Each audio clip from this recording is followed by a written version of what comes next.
Shit, shit, shit, shit, shit, shit, shit. Ah.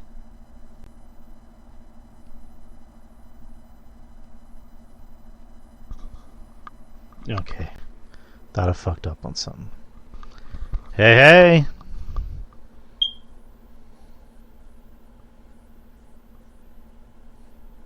Alright, thank you, Kyle. Let me get the man in here. What the hell's up with this keyboard?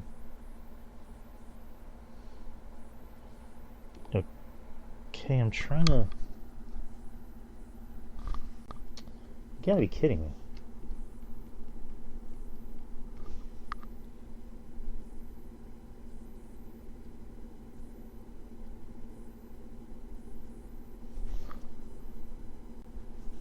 Okay, something is up with the mouse. Hold on, I'm trying to get Justin. Something's wrong with the mouse.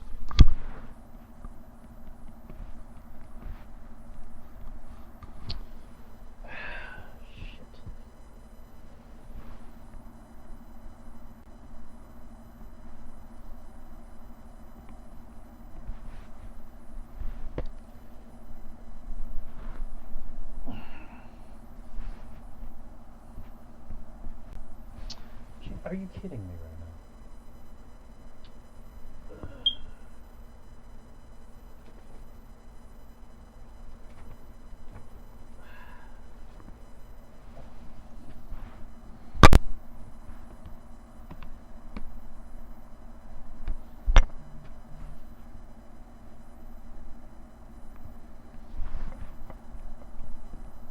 now? Okay, here we go.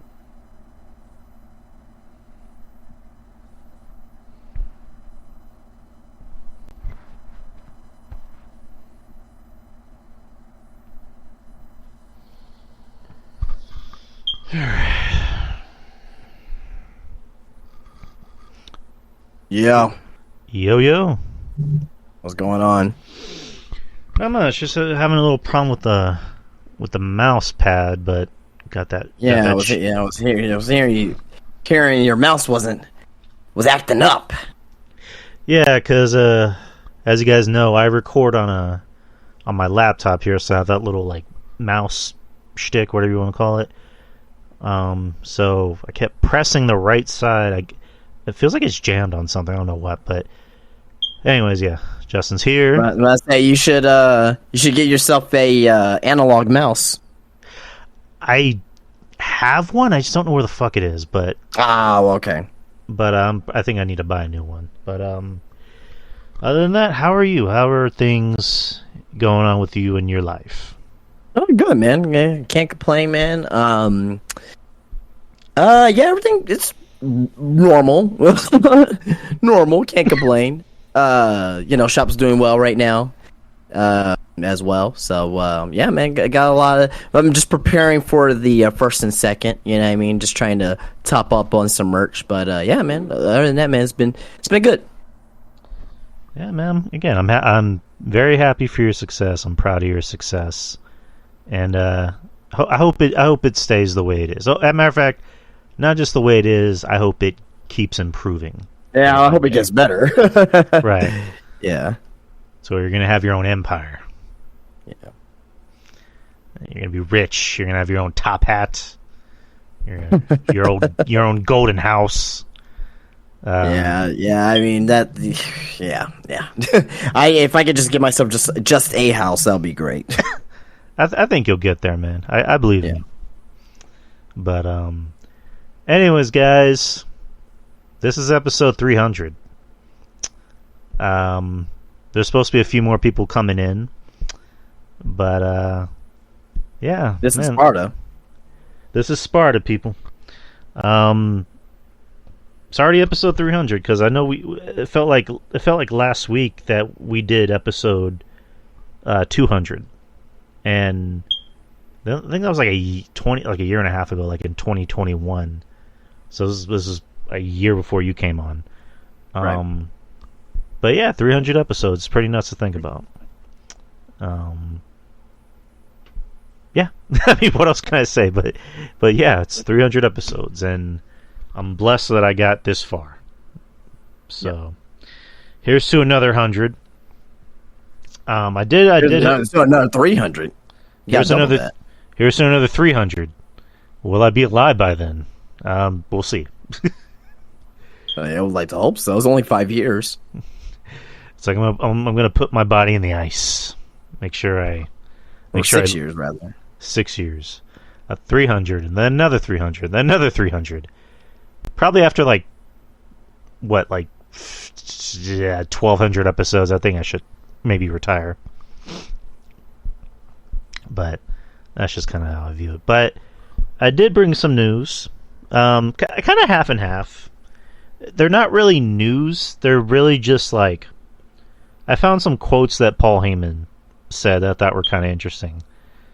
And then I found some lists, some top 10, top 15 lists from Sportster, which I thought were kind of fun. We can just go through. And that's pretty much what I brought. What'd you bring? A few news topics. Not well. I don't really necessarily consider them. Well, there's one, semi-major one. There's another one, kind of a follow-up, and just a few quotes and some ratings, and that's about it. All right. Sounds like a plan. All right, we're already past 8. Let's start this shit. 3, 2, 1.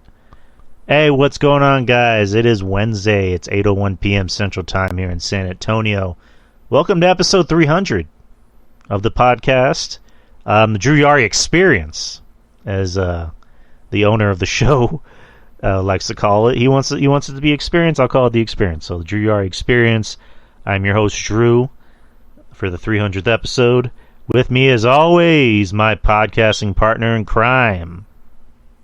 That's Tim from SpineBusterTees and SpineBusterTees.com. And Drew, congratulations on 300 episodes. Not too many people will get this far, but you have, and you have built yourself a community over here, a growing community every day, and couldn't be more happy for you, for what you accomplished here, and hope that you continue to grow. Hope you continue to grow for sure. Yeah, man, I appreciate that. I'm blessed. I'm blessed I can share this with you, man, and I'm happy that I brought you along for the ride. I've always told the story. I've always wanted you on the show since day one. Right. In the beginnings of the show, right? Right. Beginning of the show, whatever. Right, yeah. For the longest time, it wasn't always a wrestling show. I was always doing entertainment and news, and then we'll trickle wrestling it here and there until 2019-ish is when I really started to make it more of a wrestling show. Yeah. And for the longest time, I always wanted you on, but it's just I'm weird. I get nervous asking people for anything, even if it's a friend. Right. So when I got you on, I was happy to get you on, and now I'm happy that you're still on the show, and you're a big part of the show. And not to sound weird, I'd be lost without you on the show, because there are times where I'm not always the most educated person when it comes to most wrestling. Right. And I'll, you notice I'll kind of defer to you on most things. I'm like, what do you know about this? And you're like a walking wrestling encyclopedia. And I'll be honest, you know more than me when it comes to wrestling. I kind of keep things in one spot where you have more of a broader knowledge of wrestling, not just like WWE and AEW. So, to that, my hat's off to you. And just a lot of the shit you do for the show, like when we did, which episode was it? I think it was the last episode. The year end. Right, when you did this day in wrestling history for the whole month of 2020, a whole year of 2022. Yeah, just the timeline, yeah. And it's just dude, there are things in it that I forgot about, and you got everything down, and I'm just bro, you deserve an award. That's just so fucking, that was impressive. That's something that not a lot of people would be able to do, and you did it, and I love that. I love that about you. I appreciate that. Thank you. and then the WrestleMania episode, the pre-WrestleMania episode where when we went through all the WrestleManias, yeah. Yeah, that was a lot. Again, there was shit that I even forgot about. Right. But again, you're the man when it comes to wrestling knowledge. So my hat's off to you, Jay. Oh, I appreciate that. Thank you so much. No problem. And speaking of trickling, we got some people trickling here in the chat. I got Kyle. Kyle, a loyal friend, loyal follower. What's up, Kyle? I see Dirk there. What's up? Lightning 116. Maurice, the usual suspects. Don Reynolds. I've seen your face before. Iron Lion 23. What's up? I don't think I've seen you before. But welcome to episode 300. So I did do something that might shock you. I watched a little bit of AEW tonight. Wow. I am shocked. Yeah, you're shocked, right? I saw the first match, which was Adam Cole versus MJF. Yeah. I thought it was a decent match. The only thing I was kind of like thrown off by because I put the TV on mute to like look at something on my phone, and I saw Adam Cole went for the pin, and I just see Adam Cole look distraught about something. I'm like, wait, what the fuck happened? Oh yeah, they still do time limits in AEW. So, the stipulation being that if Adam Cole won, he would get a shot at the title, right? But to no avail. He did the whole thing with MJF saying, 5 more minutes. MJF said, no, being the chicken shit heel he is, and then walked away. So, I mean, obviously, eventually we're going to get Adam Cole and MJF at the next pay-per-view, when is their next pay-per-view? Forbidden Door, but I don't think it's going to be at Forbidden Door. So what would be after Forbidden Door? The UK show, but that's not going to help. That's not going to help either. Because I don't see MJF and Adam Cole being the main event or possible main event for All In. Right. Like that's not gonna sell tickets. I mean, they sold tickets already, but like that's not what the paying customer will want to see. In that situation, I'm pretty sure it's good. Like, they had a great match tonight. They had a great match tonight. I thought the ending was, they do a lot of time limited draws, but the fact that they never really harped on, there's 5 minutes remain left in the match. They never really harped on it like at all during the match. So when it happened, I was like, oh shit, okay, like what happened? I thought it was like Chris Jericho out there or something like that to screw over Adam Cole or whatever. But the way they did, I thought was very unique. But they're gonna get back to MJF and Adam Cole. I have a fear it's gonna be at All In. I just rather have it not be at All In because, for the Forbidden Door show, like, A is not New Japan versus AEW. Is AEW versus AEW. So I don't know how that'll work. But but overall though, I mean, they're gonna need to get there somehow for All In. But again, I didn't see that as a potential world title match going into that UK show. I would think for All In, that would be like a MJF versus CM Punk. No. Okay, so no. So, like I guess preference. What would you rather have as the main event?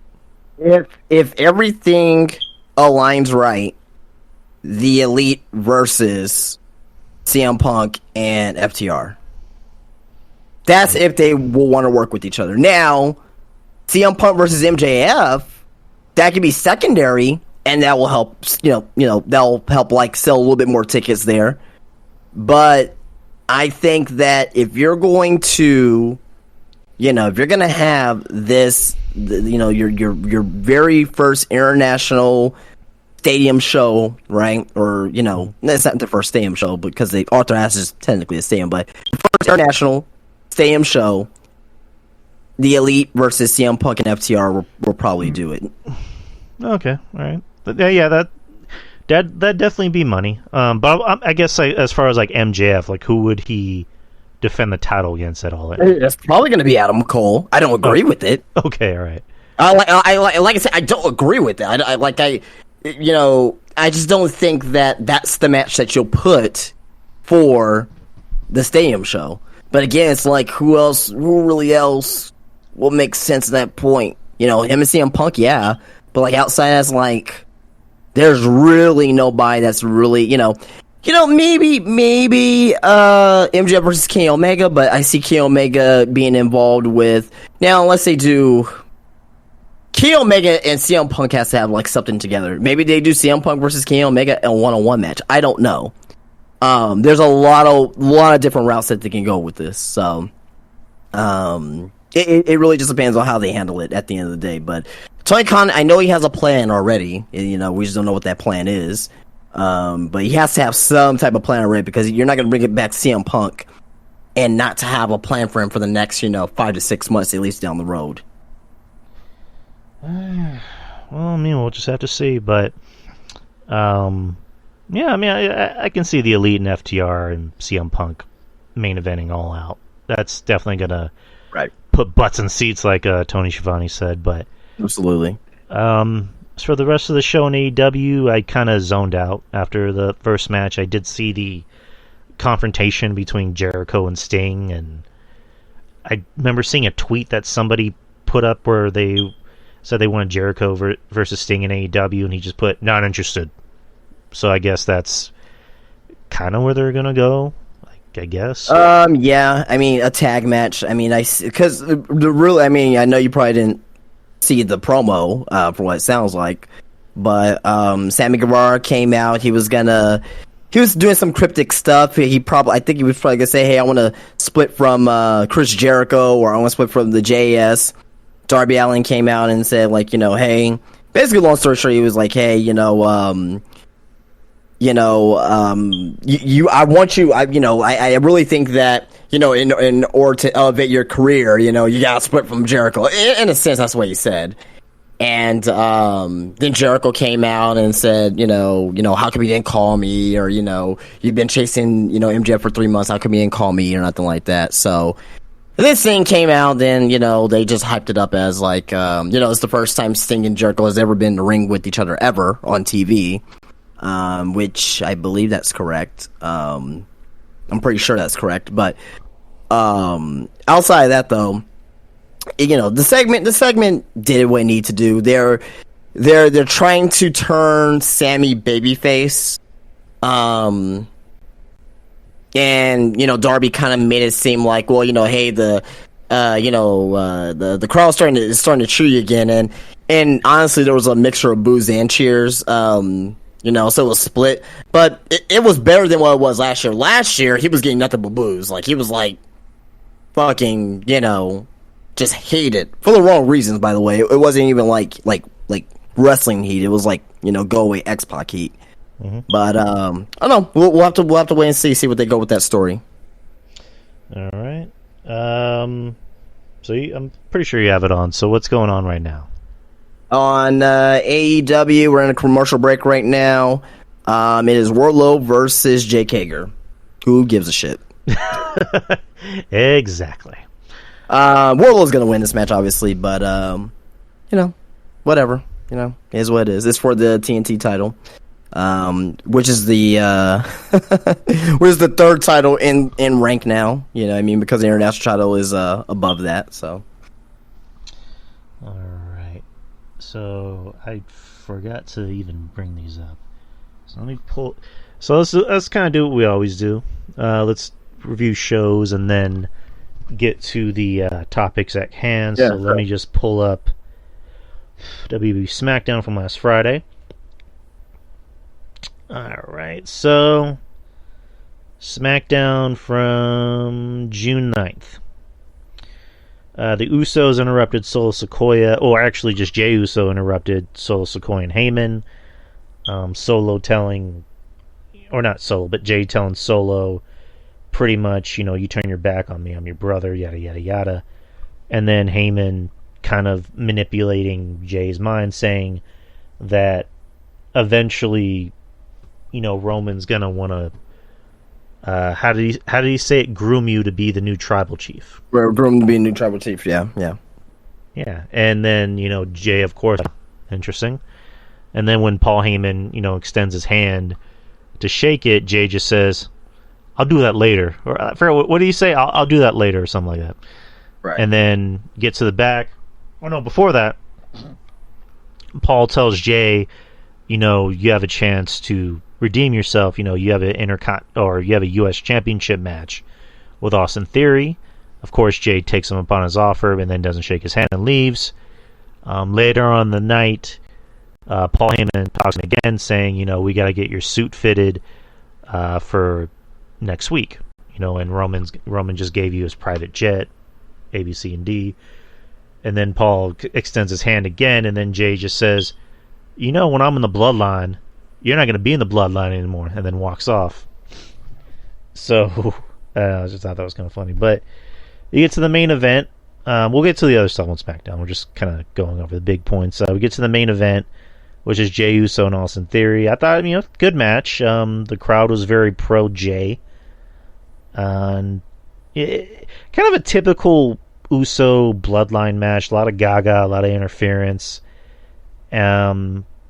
Jay coming out to, or not, no. Pretty Deadly came out to help Austin Theory because they have their own group together, I guess. And then Jey Uso comes out to make the save. Solo comes out and spikes Jay, and Jay is about to make the kick, and then accidentally ends up kicking Jay. Or no, Jesus Christ, no, Jimmy. I'm sorry, Jimmy ends up accidentally kicks Jay. Jesus Christ. Yep. And Austin Theory goes to the pin, retains the title. Jay doesn't really know to believe. He's pissed at his brother for kicking him. And then when he goes up to Heyman extends his hand again, and then Jay just goes, "Nah, I'm good," and just walks away. So that's how SmackDown ended. Right. What did you think about the whole bit, with the Bloodline and Jey Uso? I mean, it's a Bloodline storyline. You don't know how this is going to turn. What's it going to turn into? This is just development for story. Roman wasn't there this week. This is just now. I love what Heyman said. Hey, Jimmy knows, and I'm pretty sure you knew that we were trying to groom you to be the next tribal chief. So, so I have a theory in my head, and I'm not talking about Austin either, but I think that one of my theories is that it may be Jay that takes the titles off of Roman. It may be Jay. Now, I may be wrong about this, but how did this Bloodline storyline start? It started with Jay. Mm-hmm. Started with Jay, and it may end with Jay. So it's not my, how should I say? I still think it's Cody. If you put a gun to my head right now, I'm still gonna go with Cody. But don't be surprised.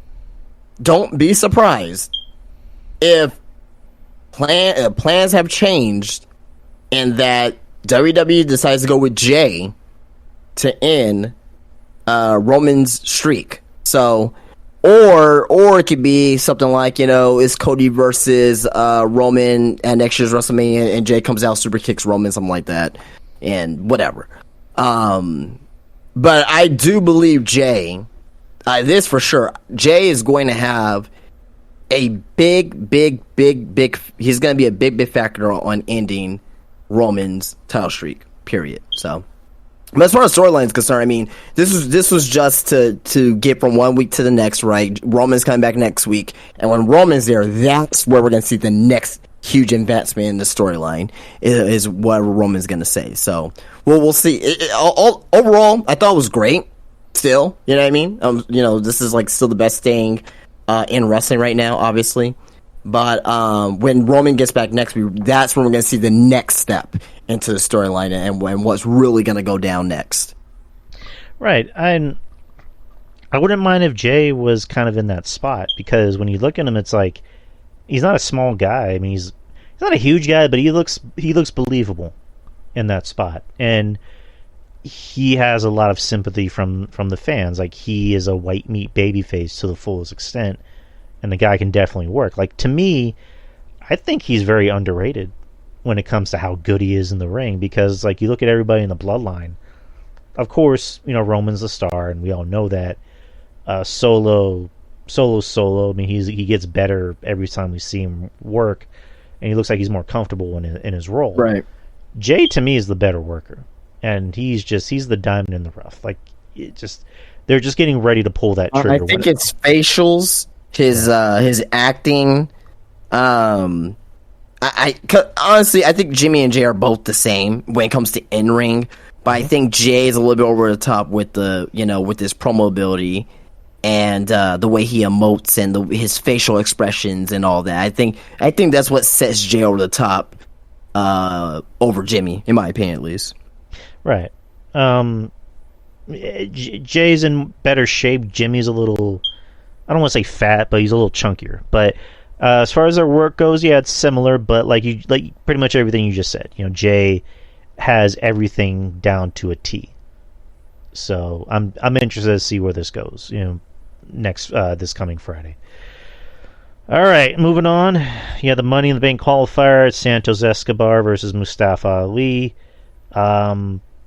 Escobar winning. Really good match between the two. These two are very similar in style, and naturally they went out and had a really goddamn good match, in my opinion. Escobar getting the win, good. Thing about the LWO is that apparently they're one of the top merch sellers in the company, and It's like, well, how's about you give these guys some wins? And they gave Escobar a win. I like Escobar, and Ali being in again. I don't want to reopen that can of worms because I know how you feel about the draft and Ali Don't get me started on that.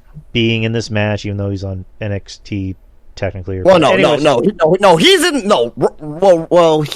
a free agent.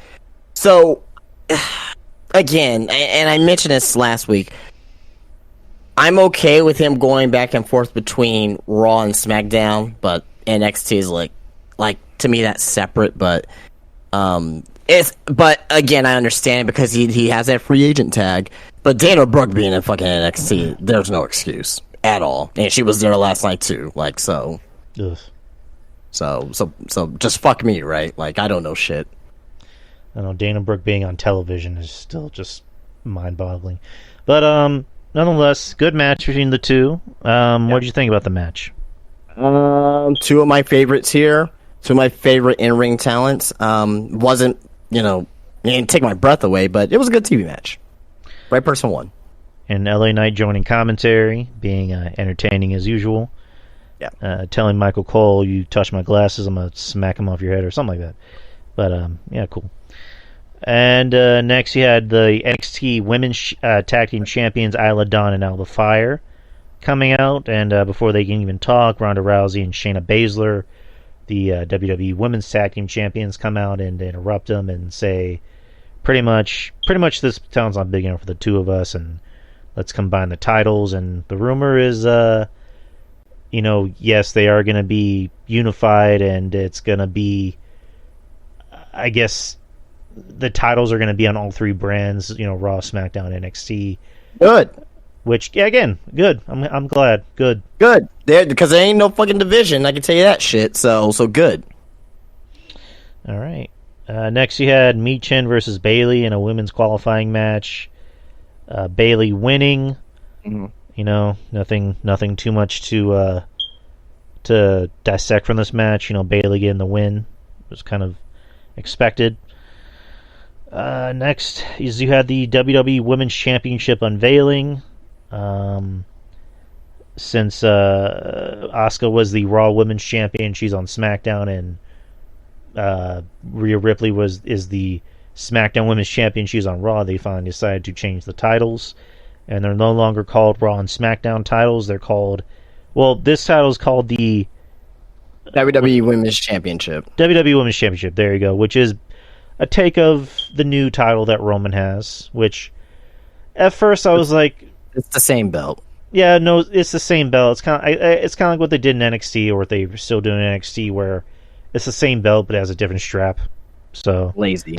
It's lazy. Yeah, it is. What it is. Like no one can tell me that it's lazy. It's lazy. Now I will say I was right about the names. Like, well, where are they gonna name them? Like, it's common sense. The WWE Women's Championship, you can do the World Women's Championship. Like, it doesn't take a rocket science to figure out how they're gonna name this. But the belt sucks.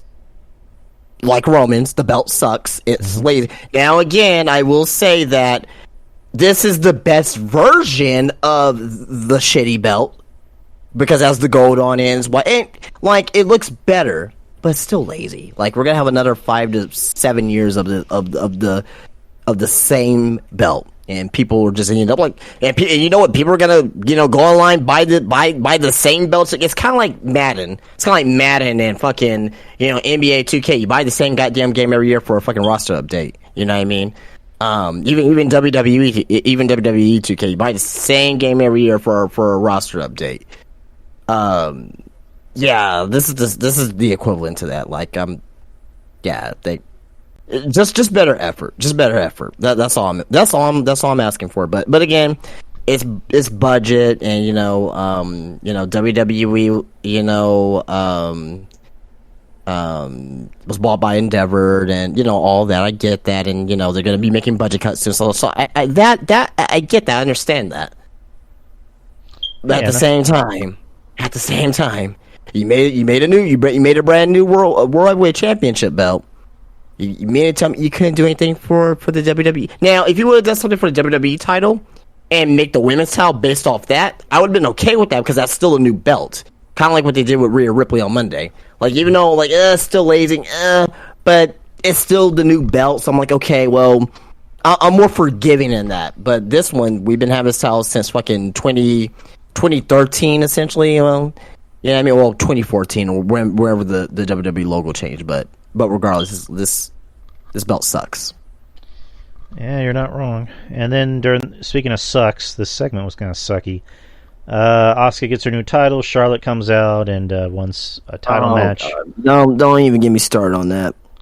And then Adam Pearce tells her, you're gonna need to wait. You're gonna need to wait in line. And Charlotte says, "I invented the line," and whatever. And then she knocks Asuka on her ass, and so she'll get a title match the Friday before Money in the Bank. Before that, Bianca Belair was a little pissed off that she hasn't gotten a rematch. Good. This is what I want to see. This is the starting crux of her heel turn, and it'll be a justified heel turn. Yeah. She feels like she's getting screwed over. She got screwed over at Night of Champions, right? Doesn't get the rematch immediately, right? I mean, in this particular case, I think I would have been okay with her getting a rematch immediately because she had the belt for so long, right? Mm-hmm. But now she's gonna be frustrated for one reason or another, and yeah, man, I really think that she's gonna end up turning heel here, and that's gonna, and I know that's something that you want to see too. So yeah, mm-hmm. So yeah, you can kind of see it like in her mannerisms and the way that she looked. She's probably gonna be now. I hope they don't go to the route of being a spoiled brat type of thing. Just make her the EST, but a heel. That's it. You don't got to overdo it, right? You know what I mean? Just make her the badass that we saw, that I fell in love with at the Mae Young Classic, the first Mae Young Classic, right? And yeah, just do that there, and just make her somebody that the fans will. And at the end of the day, I don't think that, like, the little girls or anything, I don't think that they're gonna start hating her.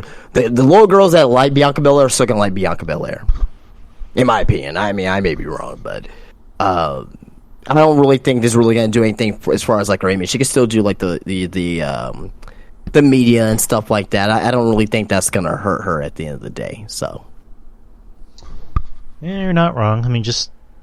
I'm kind of with you on that, where it's like, I hope they don't go the lazy route of, let's just change everything about her character, right, just to make her evil. Let's make her evil and mean for the sake of being mean. Let's have a reason. Yeah. So I kind of hope they go that route. But Ruben, can you send an invite? I'm having a problem getting you in.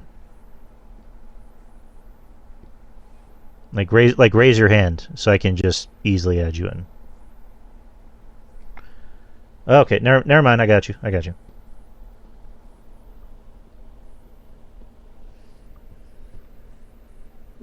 Can you hear me? Ruben. There he goes. What's up? What's up, man? How you been? Oh, man. Little this, little that, but doing okay.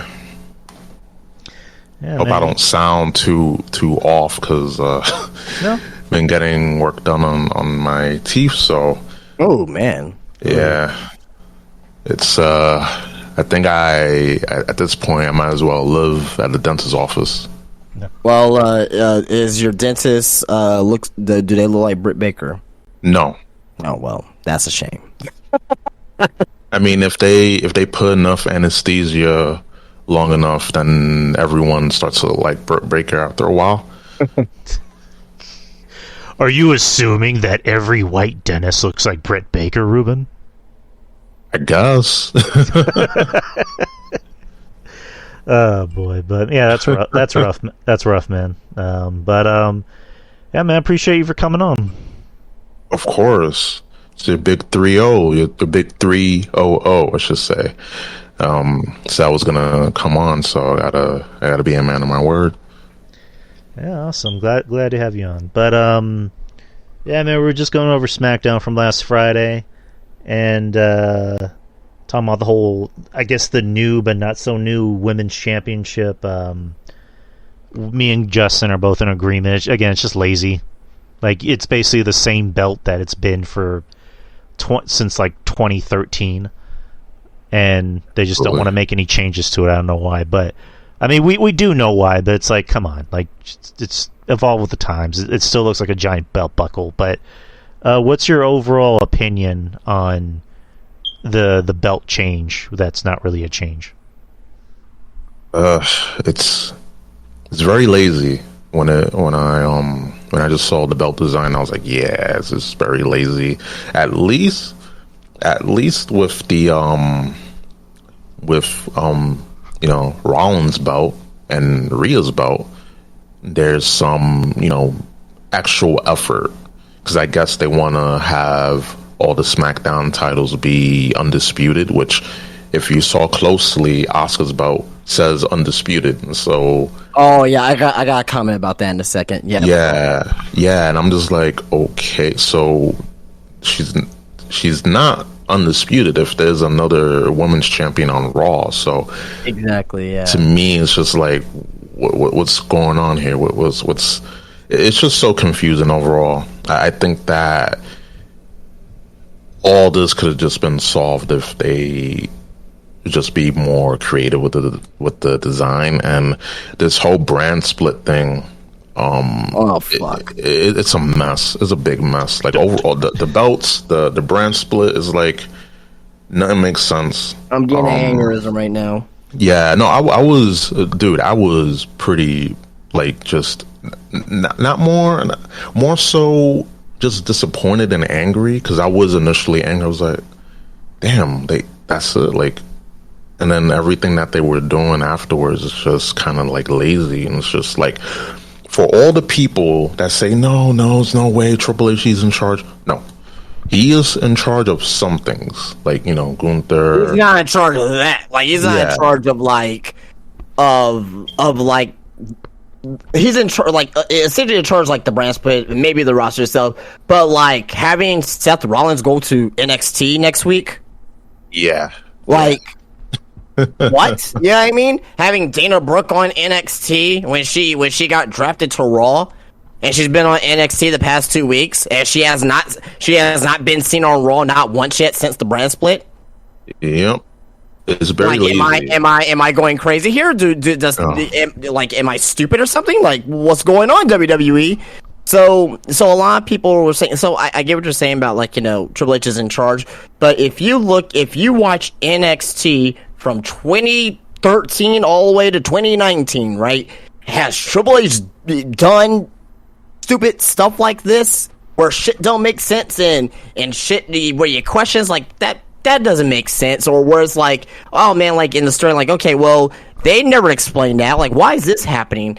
Like, oh man, like, it's just, I get it's different on being on TV versus like having the WWE Network. I totally get it. I totally understand it. But even when Triple H took over back last summer, right? Almost a year ago at this point, right? Yeah. You know what I mean? August, September, October, November, the Raws and SmackDowns felt a lot different. When January came along, right? I told Drew, I'm like, Raw doesn't feel it's starting to feel very Vince McMahon-ish, and this is even before Vince McMahon was back officially, right? Like this don't feel correctly. Like there's no story on this show, right? No. The only story is the Bloodline, and that's the only thing that really matter, right? And that's what we're still getting right now to a certain extent. Like the Bloodline is really the only thing that really matters right now. There's no long-term stories right now in WWE to give a damn about, right? Even Cody Rhodes, and I mentioned this before, and I'll die on this sword right now. Yep. Cody, since the Royal Rumble, stock as far as storyline, guys, not as far as like being being popular with the fans. He's still over. I love Cody. Like, don't get me wrong, but just the way he's being portrayed. It's steadily going down. It's steadily going down. Now we'll see what happens with him and Dominic. I expect Dominic to win, most likely. Well, we'll see. But it's not the same Cody Rhodes as we seen last year before he got injured. You know what I mean? And obviously he was white hot. But even Cody Rhodes in January, in February when he came back, he was obviously he was hot because he came back. But yeah, just back to the point of what we were saying here, the brand split itself is just, to me, it's not a brand split. It's not a hard brand split at all. You still got guys showing up on each other's shows and things of that nature. It's kind of calmed down lately, but the first month of this, or however long this has been, it's been a shit show. Yeah. It's overall the execution of this is just very lazy and rushed, and you can tell that Vince is the one in charge in a lot of these things. Yeah, his finger on the pulse. Yeah, it just doesn't. Nothing is cohesive. Nothing is gelling, and it just shows that he's in charge. Oh. And to me, when it boils down, I think that if it wasn't for the Bloodline, if it wasn't for the Bloodline, forget about it.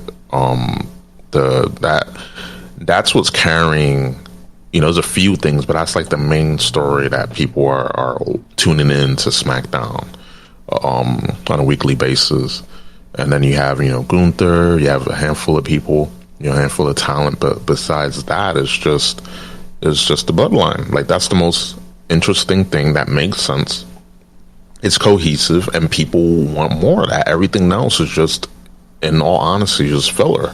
And then it doesn't help that the brand split isn't cohesive. It's just like, well, we're going to, just gonna throw a schmoz. And then, people tune in because why not? And it's like, no, that's not how it works, but okay.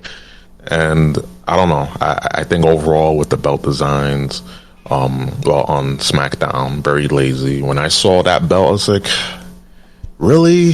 I shouldn't be surprised. I was like, yeah, like me and my friends in the, I have some YouTube friends that I have in a Twitter chat.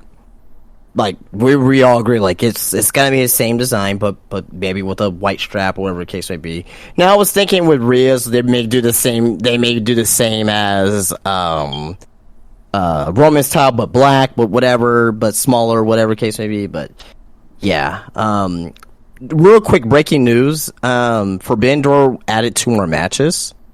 Sonata came on AEW earlier, say he puts up an open challenge. Jungle Boy and Sonata is going to be for the IWGP World Heavyweight Championship at Forbidden Door.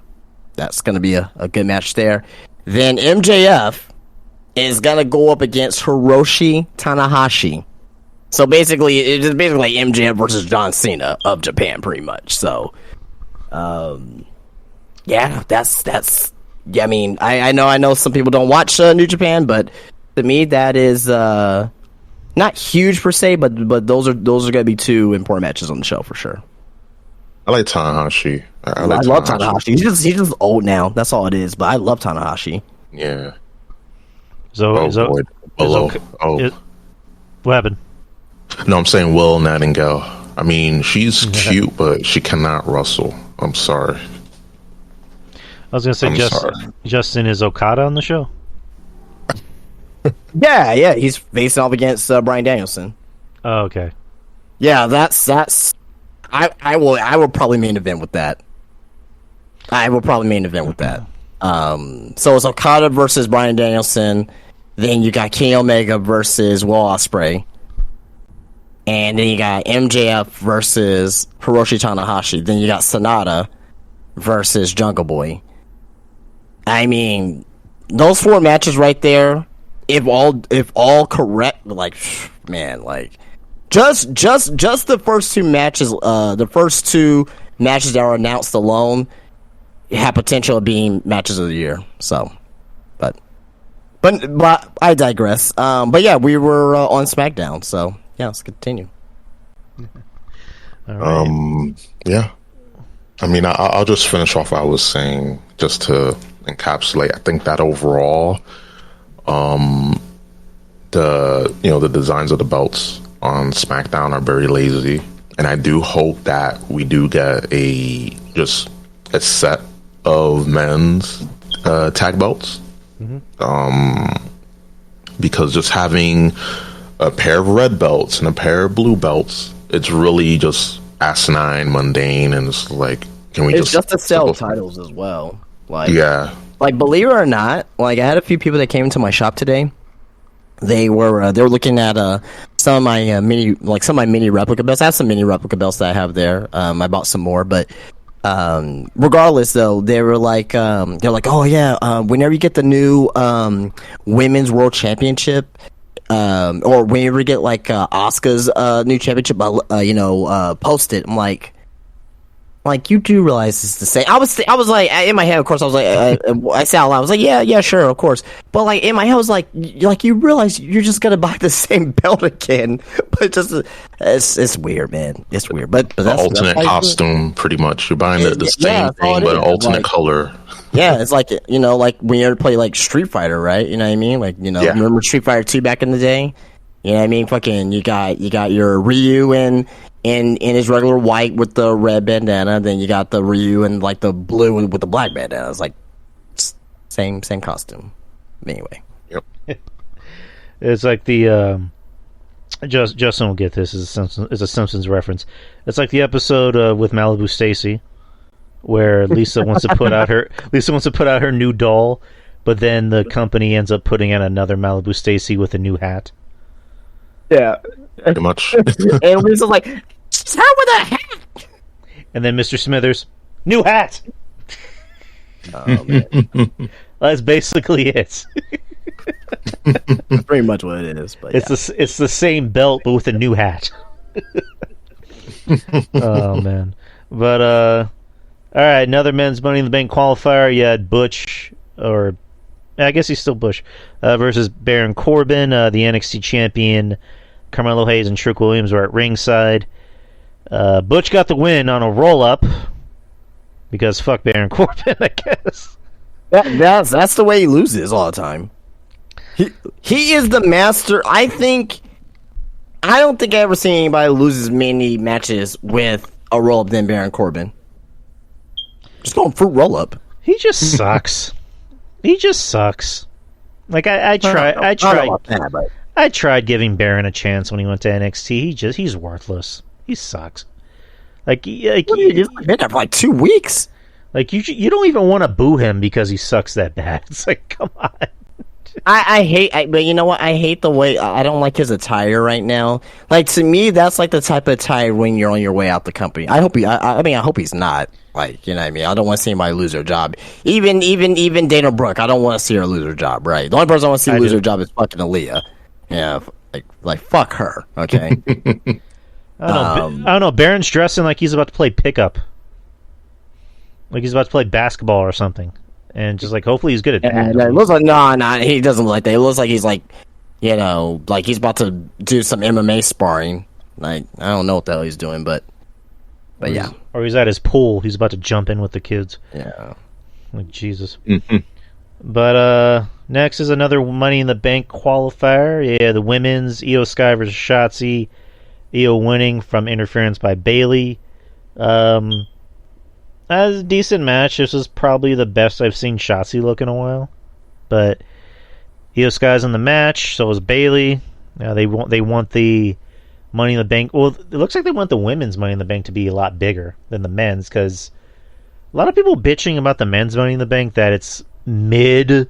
In their words, I think it might be pretty entertaining, in my opinion. But I don't know. I love the men's Money in the Bank. You want to know why? Why? We're guaranteed to make a new star. Yeah, you're right about that. We're guaranteed to make a top guy. If everything goes well. Everything goes well. But it's not over yet. Logan Paul's going to get added, so yeah, there's that. Likely. Hey, Jeff, what's up? Congratulations, Drew. Happy 300th. Yeah, appreciate it, man. Appreciate you for coming on. Yeah, sure. So, yeah. What'd I miss? Catch me up. What's been going on the last hour? Everyone's saying how great you are? Oh, yeah. Justin told me how great I was. Ruben told me that he can't live without me, and I'm awesome. And, no, I'm just playing. That didn't happen. But, no, we were just talking about SmackDown. We were just talking about the news. Or actually, we were just reviewing shows, starting with SmackDown. And, we're just going to get into, like, some news topics and also some fun topics. Fun however you view it. But, what's going on with you, man? Not much. I am just watching the end of Dynamite. I figured I'd check in, see what's going on, and just pay homage, just be part of the celebration. Nothing's going on. Everything's fine. Awesome. I love to hear that. But, I mean, you guys already know each other. Jeff, Ruben, Justin. Absolutely. Guys, what's up? Of course. What's up? Are the RE6? The RE6. So we're just missing. We're missing our brother RJ. Hopefully, he's probably asleep, but hopefully he does come in. But what else was I talking about? Oh yeah, we were just we were talking about the Money in the Bank matches. So a lot of people kind of poo-pooing over the men's Money in the Bank match because they think it doesn't have enough stars, even though, like Justin said, more than likely Logan Paul is going to be added. The women's seems more stacked as far as stars goes. Jeff, what's your whole opinion on the Money in the Bank matches so far? I don't really have a problem with it. I mean, first of all, nothing's final until the bell rings. Secondly, isn't Money in the Bank about making someone into a star who wasn't a star before, somebody who's sort of on the cusp? Yep. And there's at least two people in this match already that fit that bill. So, yeah, I don't see the problem. And plus, as grinding as the weekly WWE shows can be, their PLEs deliver, in a 90% plus clip. If you just watch the PLEs, you'd probably be very happy with the state of wrestling. Absolutely. Yeah, it's kind of always been the case with WWE for like the past year, I believe, where it's like the shows are either okay or meh, or just bad, but the PLEs or pay-per-views, however you want to call them, have always been pretty good. They've always delivered and been pretty solid. And yeah, Jeff is right. Like, people are forgetting the point of Money in the Bank. It's supposed to build stars, not give somebody that's already a star, another shot. Like, you look at this Money in the Bank match. You have Santos. You have Ricochet. Who else is in the match? You have LA Knight. You got Damian Priest. LA Knight, yeah. Which people love LA Knight. People want to see him win. People love Damian Priest. They want to see him, get a push. Ricochet, Nakamura, kind of having a career renaissance. Going back to that NXT Nakamura, which good because I love Nakamura. I want to see him succeed. So. I got Pete Dunne, Butch, obviously. So I like the six. I like this field. To me, you're guaranteed to put some. You're guaranteed to give somebody the spotlight as a singles, and somebody has a great opportunity to elevate their career. Damian Priest right now has a great opportunity, being of the tease of Judgment Day right now. To me, he has top guy potential for sure. Same thing with LA Knight as well. You know what I mean? So Are they going to give it to Shinsuke Nakamura? You know what I mean? Because what happened, all those years ago at WrestleMania, and he never had a chance to win the title from AJ Styles, right? There's a lot of storylines you can build up. Ricochet, right? Ricochet's been I won't say the company man, but he's been that guy, at least from what I've seen on on social media and his mannerisms in videos. He seems to love to be in WWE, never really caused a problem or whatnot. And he seems like a guy that, that could be awarded in this situation. Now, he's not my first pick or anything, but there's a lot of storylines you can build up with this match, and that's why this field is so intriguing. Like if you had like a John Cena in there, or Seth Rollins or a Cody in there, it's like, oh well, that guy's winning. You know what I mean? Like the one year that Cena broke the Money in the Bank briefcase, right? Whatever year that was, he was obvious to win that match. Like no one else had a chance to win that match but him. This match here, like with these six, like. There's a chance that any one of these guys can actually win it, and that's what's so good about it. How do you feel with the women? The women having more stars in it, like Becky, like Bayley. I forget who else is in the match, but do you think that the women should have less stars in the match and just give it? No, because there's less women's matches that's going to be on the card. Yeah, good point. So. Yeah, there's going to be less women matches on the card, and plus you're going into, you're going into England or whatnot, right? There's no way that you're not going to have Becky Lynch on this card if she's from that part of the not the country, but part of the world over there, right? Even though she's Irish. So yeah, less women matches, and I think you need stars for the women over the men. Because the men, I won't say they can carry this match, and a new star is going to be, made. There's no longevity yet in the women's Money in the Bank match where you can do that, in my opinion, at least. So, but Becky being there, like she doesn't need to win. Bayley doesn't need to win. As long as someone like Io, which I think she has a very strong chance of winning. I think that's where they should be going to is. You have some of the stars in there to make the match, credible or whatnot. Then have someone like a Io or Zoe Stark or Zelina Vega who hasn't really been in that top situation before to win the match. So, all right, fair enough. Either way, I think both matches will deliver.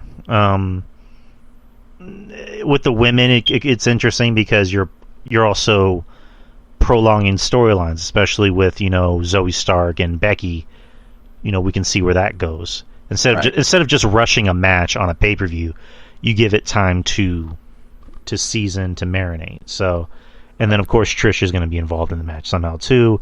Same thing with Bayley and Io. Like there can be a thing of, Io is about to win, and then Bayley kind of subconsciously, screws her over winning the match, but then tries to do the whole "I'm just looking out for you, I'm doing what's best for you" thing or whatever she does. But yeah, there you go.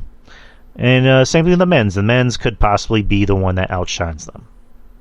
But either way, it looks like these are some strong matches. But that was SmackDown. SmackDown was pretty decent. Usually is. But were you going to say something, Jeff?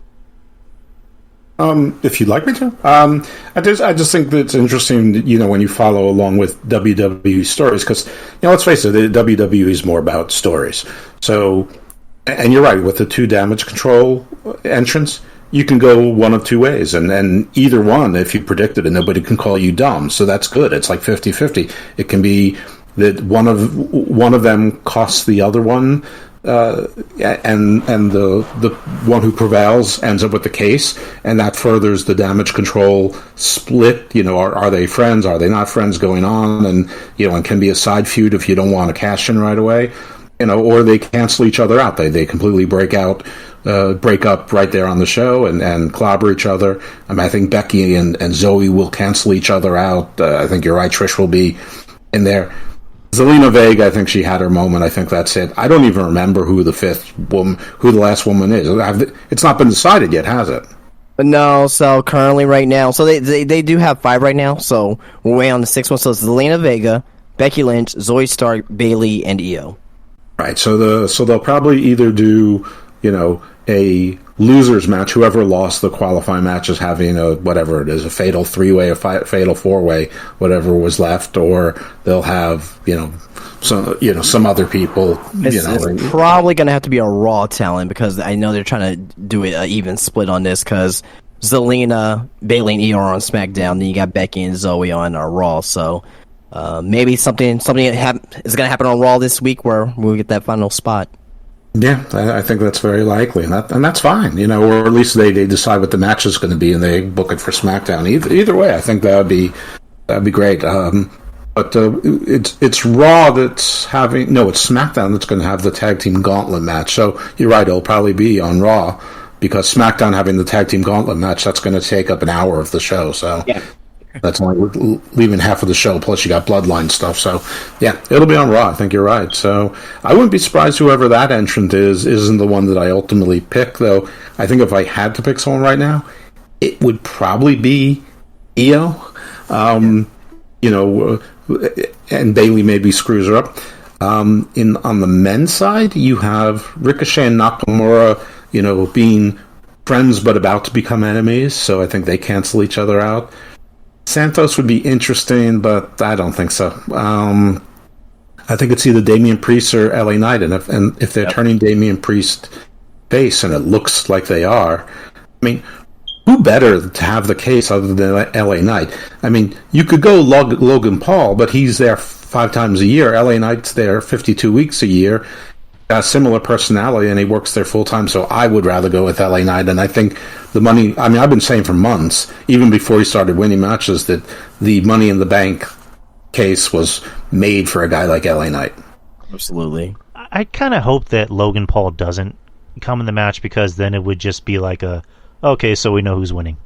Whereas no. I don't think it'd be that obvious. I personally do. It's like with last year when I think like everyone kind of assumed that Riddle would win when he was over, and then they put Theory in the match, and you're like, oh well, I guess we know who's winning this.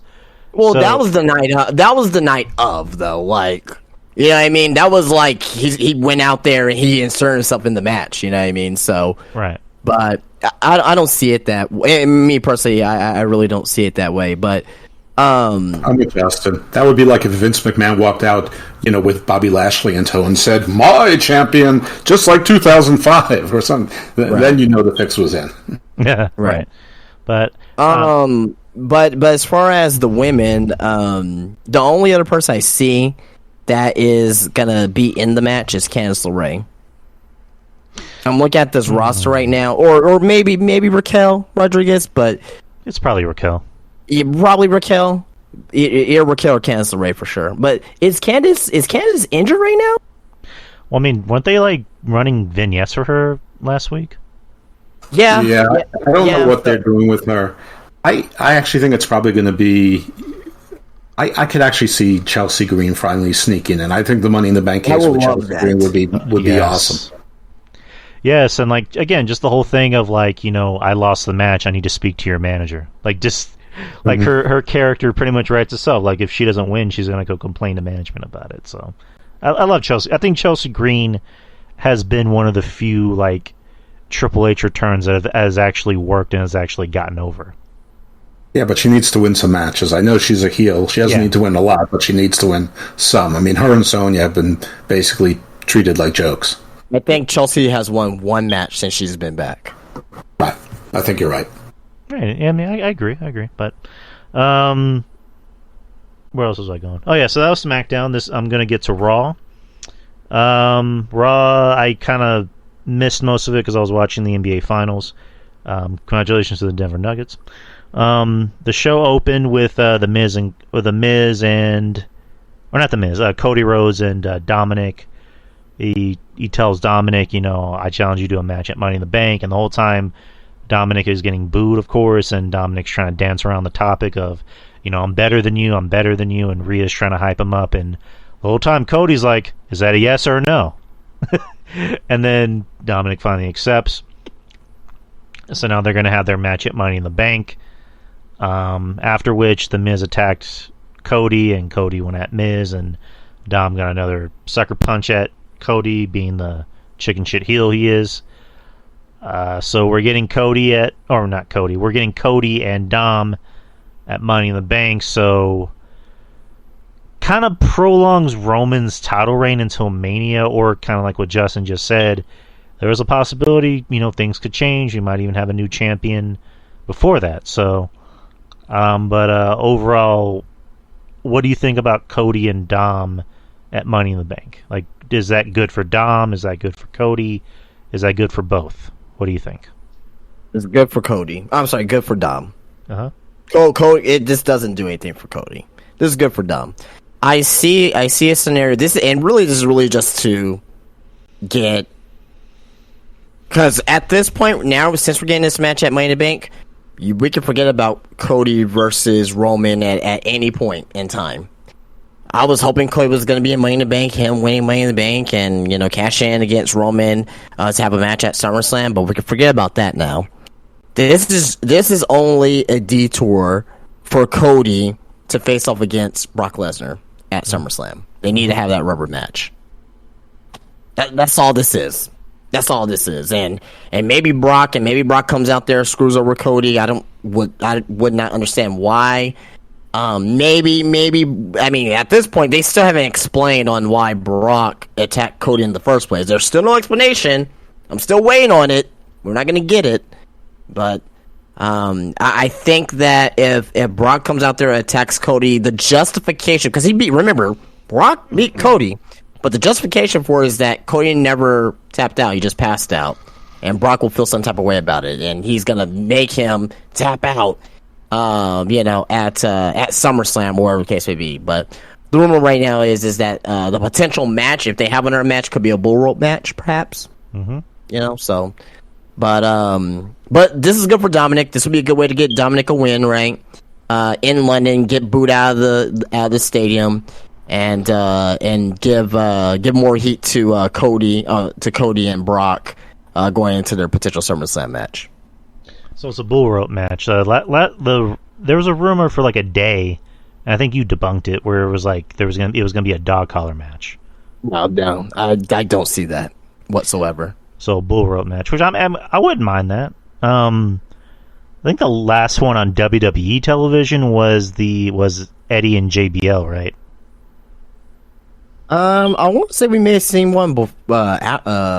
Didn't Dusty have one with Randy? I don't remember, because I know there was like the thing where Kyle saying Dusty Great American Bash 07 with Randy. Oh yeah. Okay. There you go. Okay, I figured. There we go. That was when Cody was brought on television for the first time. So, right. Yeah, 07. Jesus Christ, we were out of high school by then. Yeah. I mean, that'd be a good match. If not Texas Bull Rope, like let's say you're the booker. Like, if not Texas Bull Rope, what else would you want? Oh, Jesus, man. I mean, I know you're not the biggest fan of this feud, but like, if you had to pick another stipulation, what would it be? God, man, I just don't want to see the match, man. I just don't want to see the match again. Not Steel Cage, not Hell in a Cell, not Last Man Standing. Like, I guess the Bull Rope match will work fine. Not a strap match, God no. Dog collar, yes, but no, because I'm kind of afraid that Brock will just break the fucking collar with his neck. So, that guy's a freaking specimen. So I guess the Bull Rope match will probably be up there, but you know how WWE ends every blood feud? Hell in the Cell. Yeah.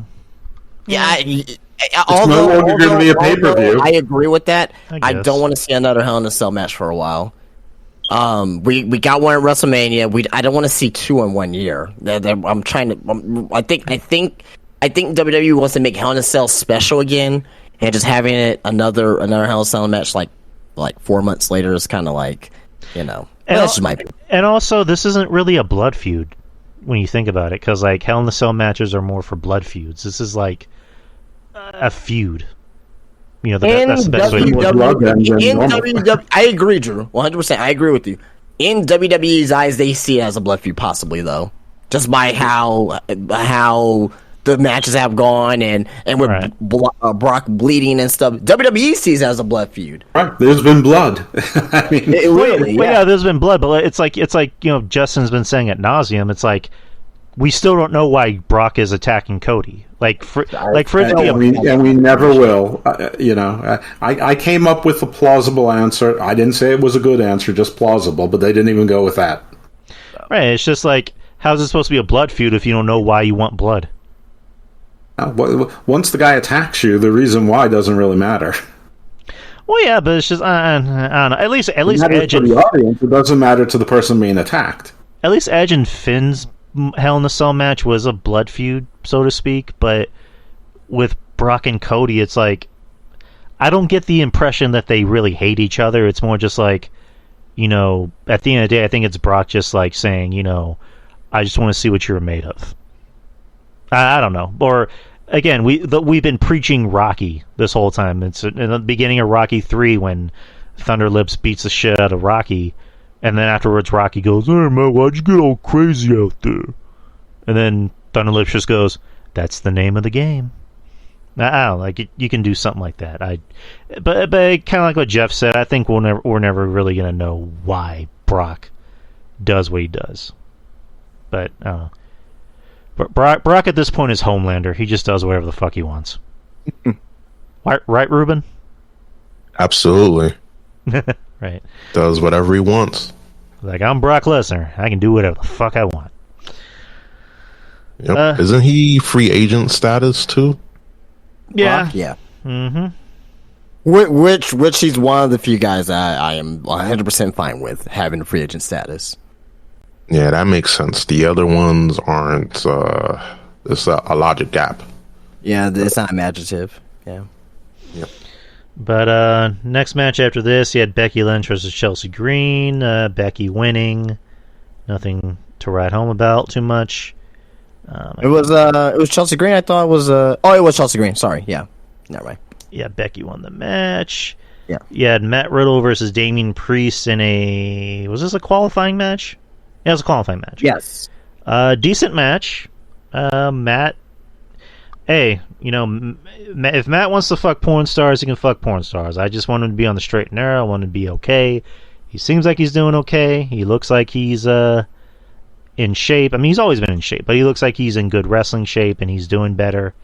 So him and Damien had a pretty good match. Priest getting the win, which made sense because it looks like Matt's gonna feud with Gunther. Looks like he's gonna wrestle at Money in the Bank for the title, which that should be a good match. That should be a pretty good match. Riddle can work. Riddle knows how to work with most people, so him and Gunther would be an interesting match. But what'd you think about this match, and what'd you think about the possibility of Riddle and Gunther? Riddle and Gunther. I mean, obviously Gunther's gonna be on the show. Like, you're not gonna, you know what I mean? Like, it's obvious. But as far as that match is concerned, it's gonna be very hard hitting. I'll love to see that. This match here and with Damian Priest winning, right decision. It was a good TV match. I don't really have much more to say other than that. But yeah, good TV match. Right person won. Gunther versus Riddle at Money in the Bank. If given the time, it can be a real show stealer for sure. Oh yeah, there's no doubt about that. I mean, I think they're going to give him time. They're going to be in London. It's going to be a pay-per-view. Like, why the fuck not? Give them 15, 20 minutes, and they can go out there and crush it. What about you, Ruben? What do you think? Oh yeah, Gunther versus Riddle. I'm all for it. At this point, we already know how good Gunther is, and and I hope with Riddle that he's, he seems like he's doing better. I know he was away. He had his own, things to deal with, but I'm glad he's back. And, one more like top star. I mean, he should be higher, but I mean, it's another like person high on the card that they can use, and I don't think Gunther is going to lose the belt anytime soon, but it'll definitely be a good match for sure. Yeah, they're just waiting for him to cross Honky Tonk Man, which should be in. Was it what we were talking about? Was it like in August or September that he'll cross? September, I think it's September. Right, I think. September, which is 3 months away. So, and the other day he already crossed a year as Intercontinental Champion. So good for Gunther. Yeah, it's insane. Like, doesn't feel that long. Didn't felt that long since he won it, but you know, time flies, as they say. Yeah, he beat Ricochet.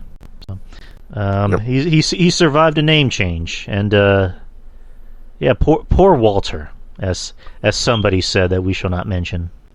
I mean, he was wrestling on Dynamite Yeah, in was a he? 8-man tag. Yeah, look. And again, I'm gonna defend Keith Lee here. He at the time,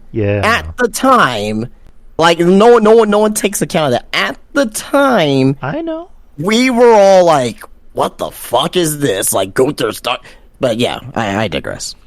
Hey, Kevin. Yeah, we're still going on. Kevin's in the chat, I believe. No. I agree with you because that was me when he changed the name to Gunther. I'm like, are you fucking kidding me? Like, why the name change? Why are you calling him Gunther? Just keep it the way it is. And you know, months later, it's like, he is Gunther. Yeah, it's fine. Who cares?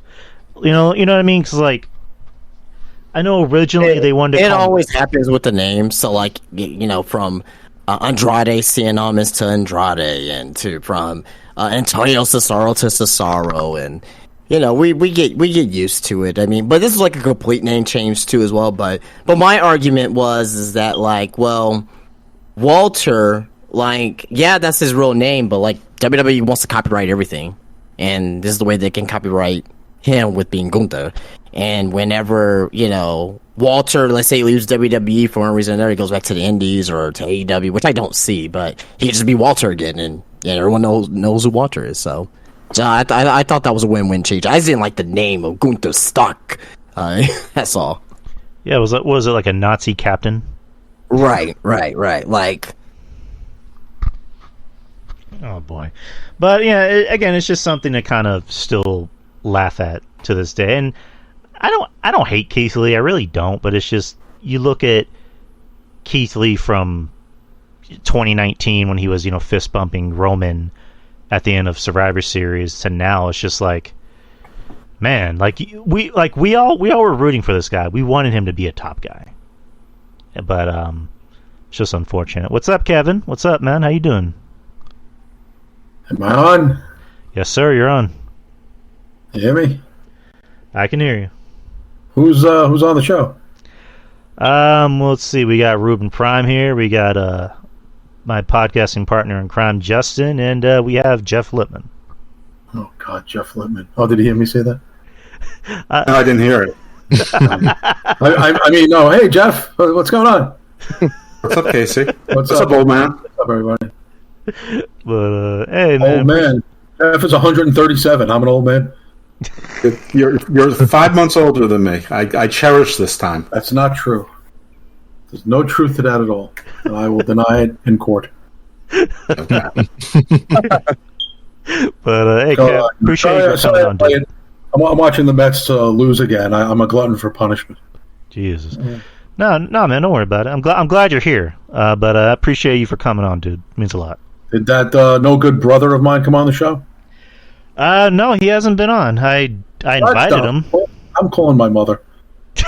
You should. You should. I'm disappointed. No, I mean, no. It's just like he left a nice message. I don't know if I think they record their podcast on Wednesday, if I'm not mistaken. He has a podcast. Yeah, he's had a podcast for a few years. It's a little successful. I'm not sure if you heard of it, but I'm stuck in 2019.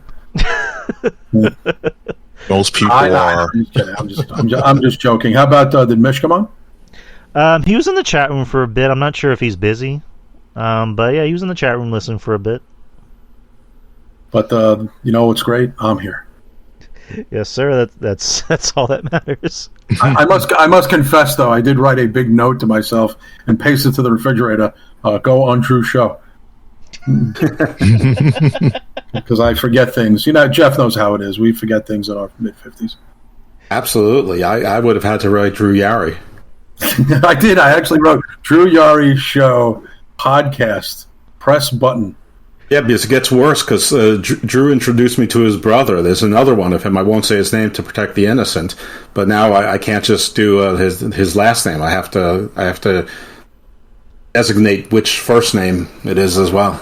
Wait, Drew has a brother? I do. They look exactly alike too. I didn't know that. I thought you were an only child. I wish. No, I'm playing. But no, I have an older brother and 2 sisters. I'm the youngest. Oh, I didn't know that. I had no idea. But So mysterious. I introduced my brother to Jeff because Jeff on his show Garden of Doom and Garden Views, like, talks about like the supernatural and stuff. And my brother, you know, that's kind of like his thing. Like, he's into the supernatural. He's actually seen supernatural like things. Like, he, you know, deals with it. So I just kind of like threw it out there. I'm like, you know, you want to do a show, you know, hit him up. And I don't know if my brother's recorded on Jeff's show yet. I know he said he talked to him on the phone.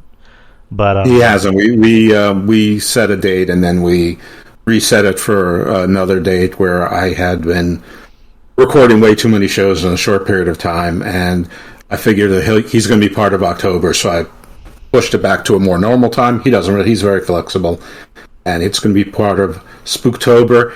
And spoiler alert, but the episode will probably be called the Sixth Sense. So, and you can guess why. Oh, nice. Oh, sweet.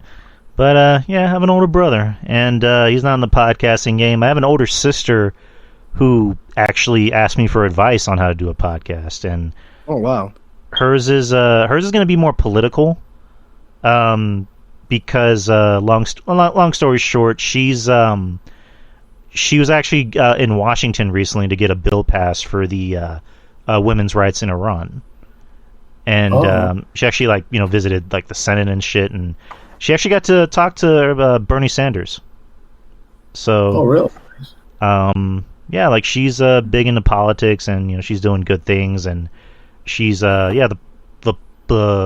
podcast. I'm not sure if she started it or whatever, but yeah, it's just basically going to be political and getting like different talking heads on it to kind of talk about the topic. So whenever it does happen, I'll post about it and let you guys know if you're interested in that kind of stuff. And there won't be any talk about CM Punk? I don't know yet. I don't even think my sister knows who CM Punk is, but I'll run it by her. Okay. He's very political. Did I catch you guys in the middle of a topic? Are you talking about anything in particular? We're talking about you. Well, no wonder why my ears are ringing. Our top 5 favorite Kevin Castle moments. There's a lot of them. I would say when I got fired from the DTKC show was my favorite moment. That was awesome. Now I look back, because I'm like a huge sensation now, and I look back at those times, and I think it was really funny, actually, now. It's funny how you look at things a few years later. Well, you guys are like, it's like the second time around. That should be your theme song, by Shalimar or whoever, or Tavares, whoever did. Oh, we only broke up once. Yeah, no, right. It's the second time around. The second time around. Yeah, I did a show last night with him. I mean, it goes good. I have no plans to do it on a regular basis. I like doing it guest-wise, bi-weekly, bi-monthly, stuff like that. But it was fun. I mean, you know, it was funny. Last time we were supposed to do an hour and a half. We did 2.5 hours. And do the soup stuff with Mish, and I'm bringing back Podcast Adventures with Carolyn in about a month or two. So, yeah, it's going to be busy. Because, it's only so many days, you know. You don't want to overdo it. Because then you just, you know, kind of, one of the podcasts will suffer for it, and I don't want that to happen. So that's why, yeah, I don't have any plans. But I'm enjoying the reunion shows. We're basically calling it a reunion series, you know. So it's fun. It's nice. It's good to see. Yeah, there's no pressure, and that's why, and there's no, like, preparation, just go on, talk about whatever. And that's when it goes the best. Because podcasts at our age, there's only preparation H. Yeah, no, there's that, and from what I hear, some people have to take a blue pill to get a hard dick. But other than that, I haven't tried the blue pill yet. Every podcast is sponsored by Dick Pills. What's the company? Blue Chew? Blue Chew. Blue Chew. I haven't tried it yet, but I'm looking forward to it. Yeah, we're sponsored by Ric Flair's knockoff brand, Woo Chew. I swear, and you guys ever try that? I've never tried one. So I'm not like bragging that I don't have to try it, but I'm just saying I've never taken any of that stuff. I don't know how effective it is. No, I haven't tried it. I so know Drew Yari has taken one.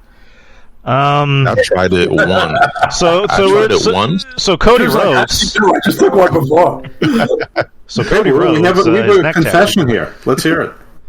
I don't know. Like I tried it once, but I mean, I kind of feel like there's just a lot of hype, in my opinion.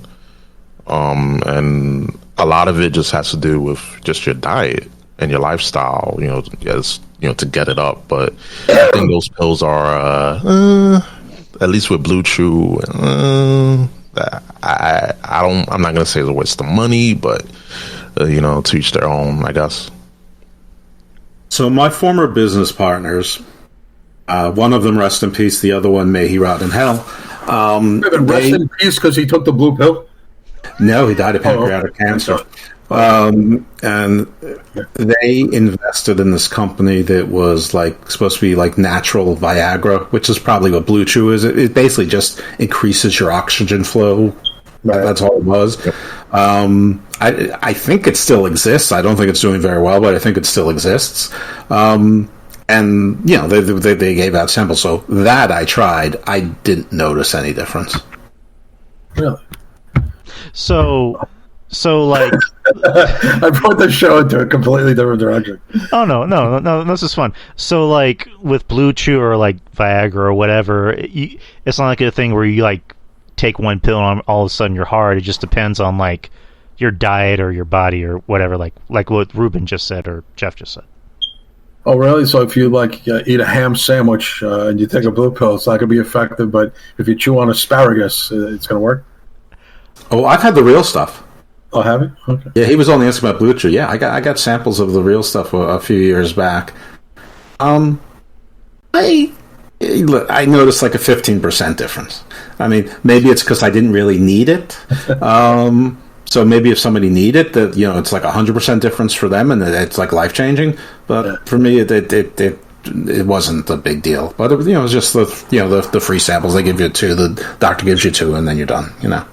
Well, I told my wife recently I just want to be friends. Isn't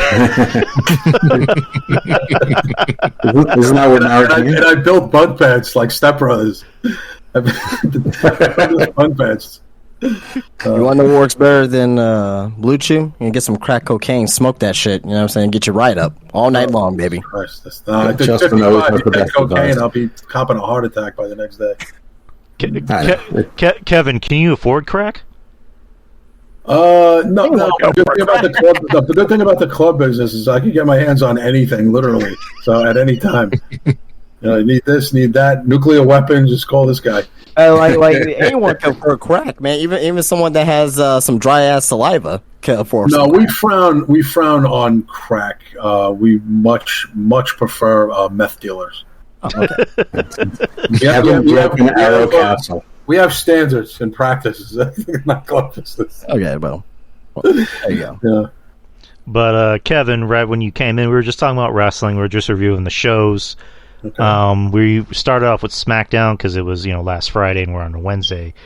But kind of wanted to gauge your interest on a few topics. So like, what's your whole opinion on like the new belts, especially like the not I mean, because I'm pretty sure you already talked about like Roman and like Seth's belts, but like the new women's belts, because Asuka got her new-ish belt, even though it's just a takeoff of Roman's belt, and then Rhea got her belt, which is a takeoff of Seth's belt, but with white straps.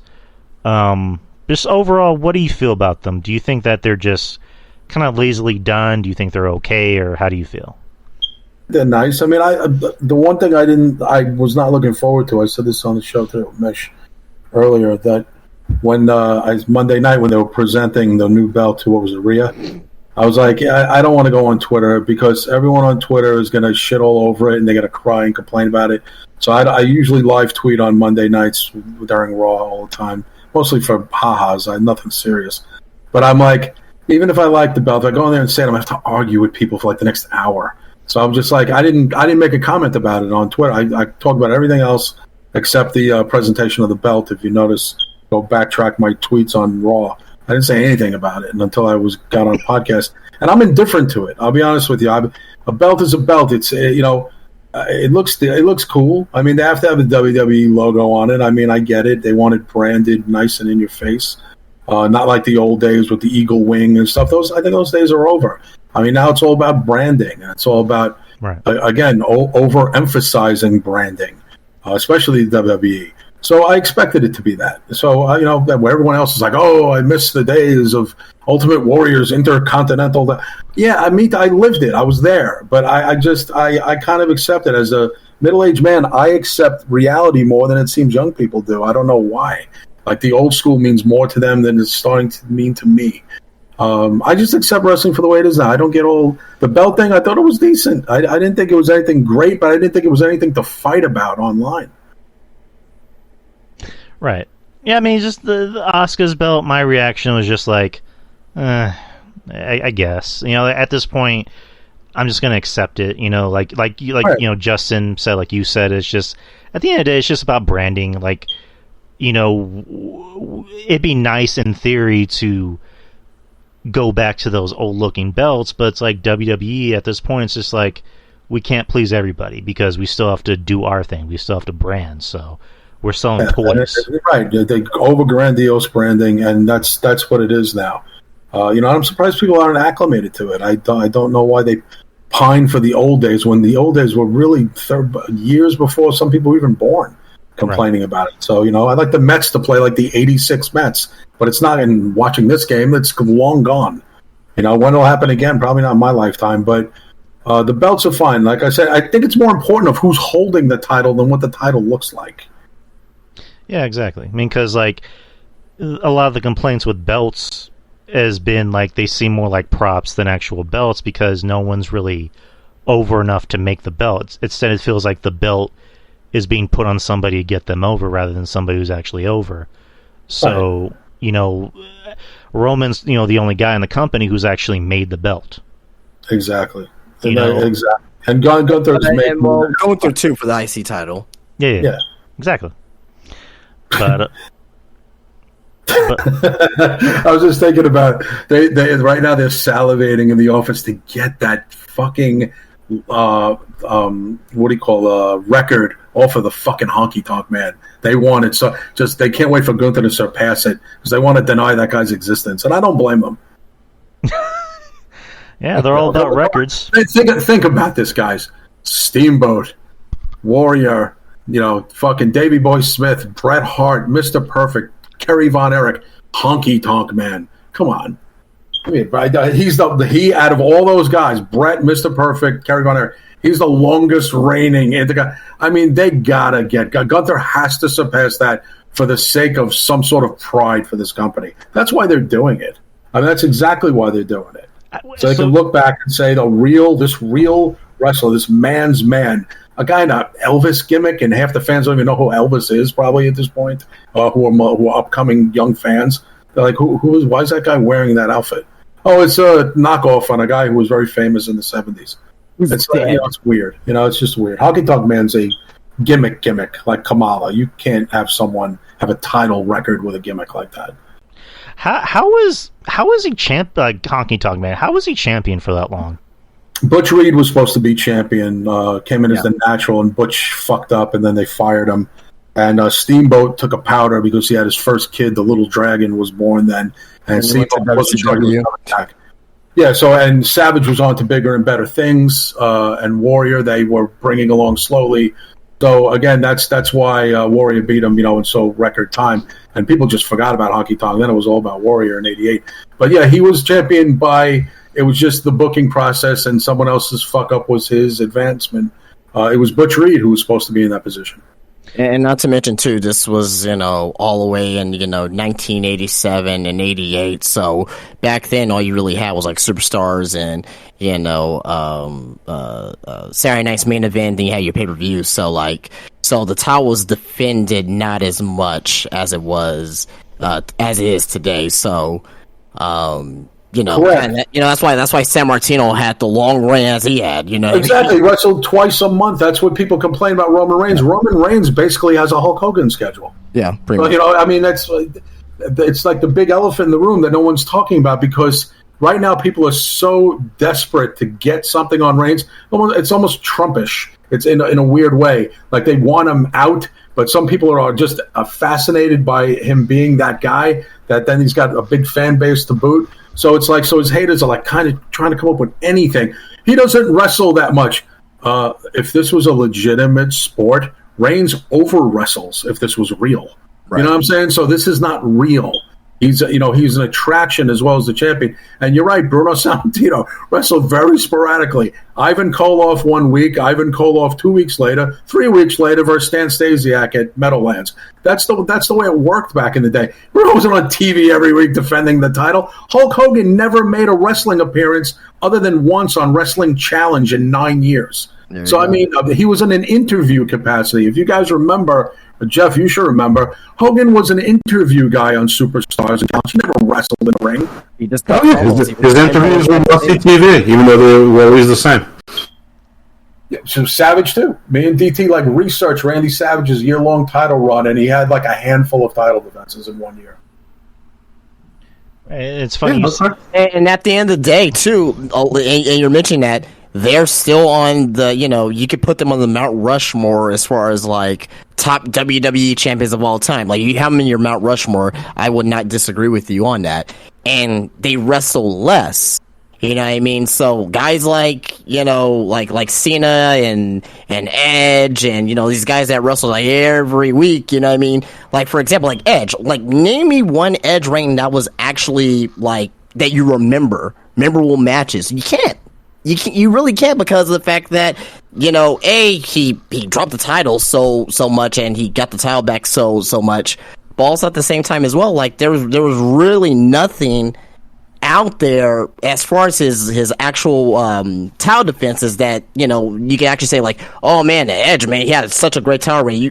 All you remember is the times that he won the title, not the title reign itself. Yeah, that's the funny thing is, unless I lose my mind literally in the next few years, it's a possibility, I remember all of Reigns' title matches very much, first Kevin Owens versus Brock Lesnar versus Logan Paul. I grew up, and so did Jeff, there in the era of Bob Backlund, Hulk Hogan and stuff. I'll be honest with you, I have to it's not that I have a bad memory, I have a very good memory of growing up, but it's they're so select, the matches, and it's what was your favorite Bob Backlund feud? I'm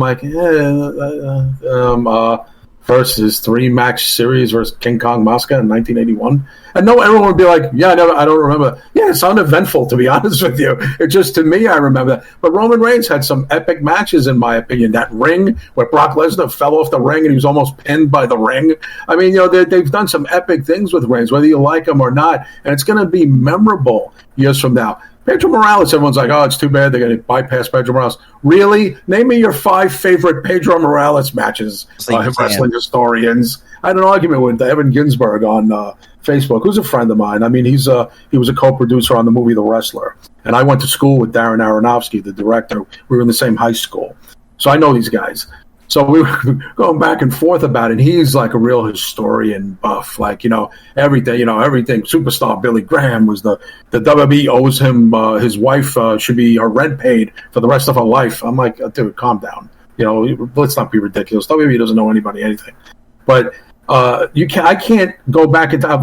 What was Pedro's big feuds when he had these 1,000 days as champion? I had to look it up, and it was Dick the Bulldog Brower. I mean, it was guys, Swede Hansen. I remember these guys. Maybe Jeff remembers these guys, but these guys probably don't mean anything to you guys.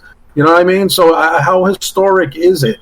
But the Roman Reigns' legacy, they want it to mean something. And also, we advance as time goes on.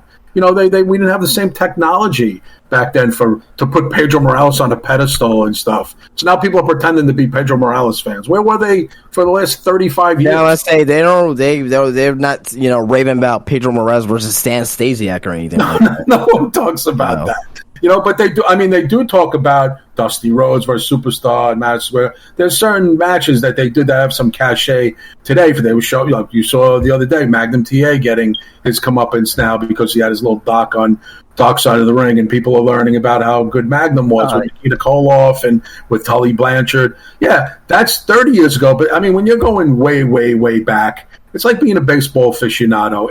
Babe Ruth, great story, Roger Maris.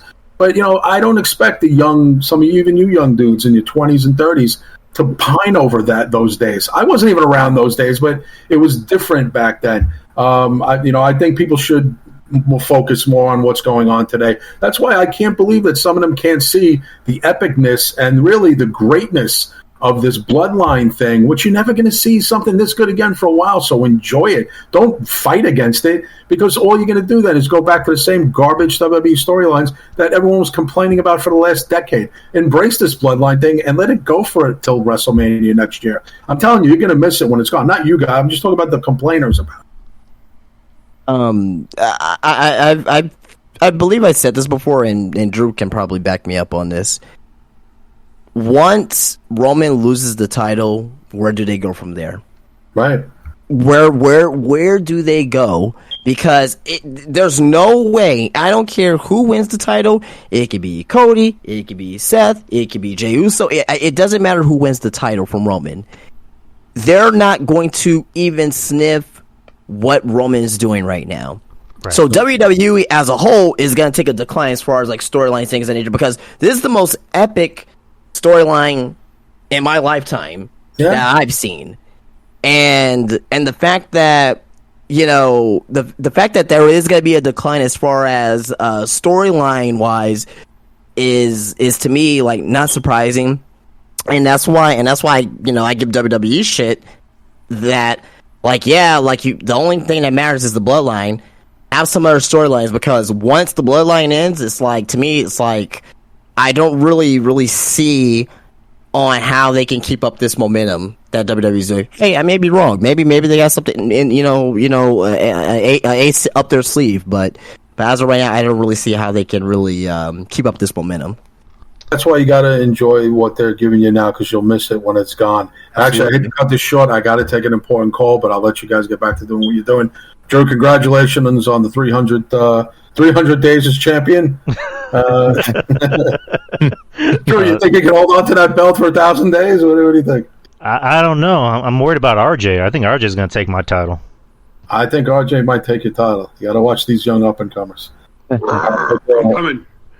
Thanks, guys. Ruben, all you guys, RJ, Drew, Jeff, everybody, have a good one. I got to go, but I'll be back for the 400th episode. Awesome. See you, Kevin. Awesome. All right, thanks, guys. Right. Love you, Kev. Take care. Peace. We got RJ on. What's up, man? Hey, what's going on, guys? Yo. Drew, congratulations once again, my brother. Yeah, man, appreciate it. Appreciate you for making it. Appreciate you for being on this ride with us, man. Means a lot. Oh yeah, thanks for having me. Along for the ride. It's been a great 3 years since you and I have been having this partnership, and it's been great every step of the way, man. So I'm appreciative of being a part of the ride. So. Appreciate you. I appreciate you for being on this ride, man. And hey, here's to another 100. Here's to another 300. Oh, and another 300. And another 300. And maybe another 300. One. And another one. And I'll probably retire after 1,500, but we'll see. We'll see if I'm alive. But anyways, I guess finishing up with Raw, we'll just kind of skim through the bullshit. Ricochet versus Bronson Reed. Bronson won by DQ. Raquel Rodriguez versus Shayna Baszler. Shayna Baszler won. Chad Gable versus Eric. Chad Gable won. Sami Zayn and Kevin Owens versus Gunther and Ludwig Kaiser. Sami Zayn and Kevin Owens won. And that was Raw. That was Raw in a nutshell. Really, Sami Zayn winning off the Blue Thunder Bomb. Oh yeah, yes. I did see that. Awesome. Yeah, I love that move. Yeah, I do too.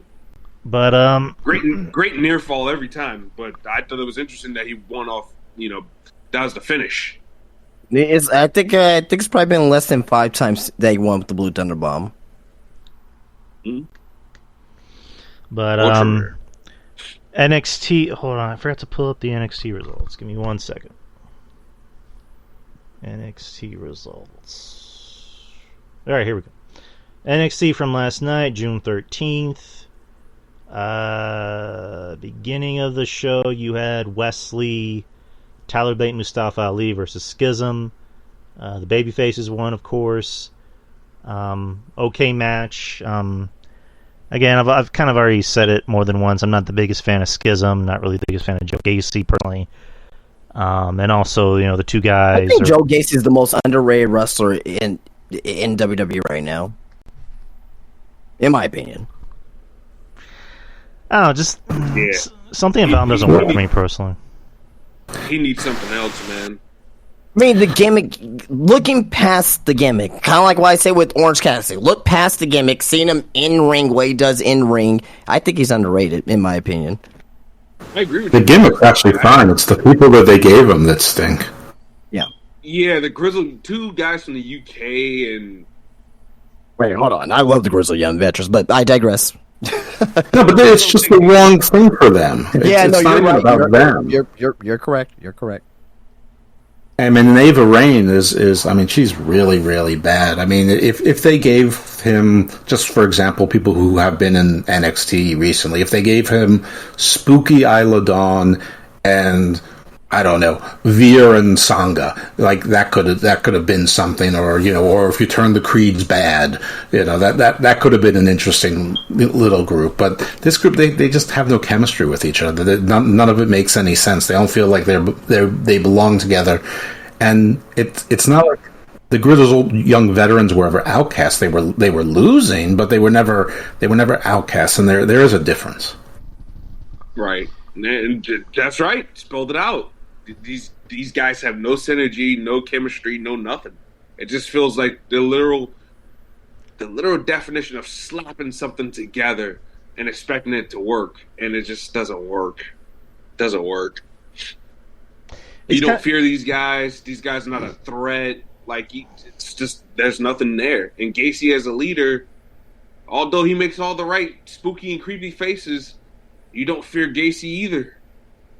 It's kind of like with it's kind of like how I've always viewed when he wears a diaper.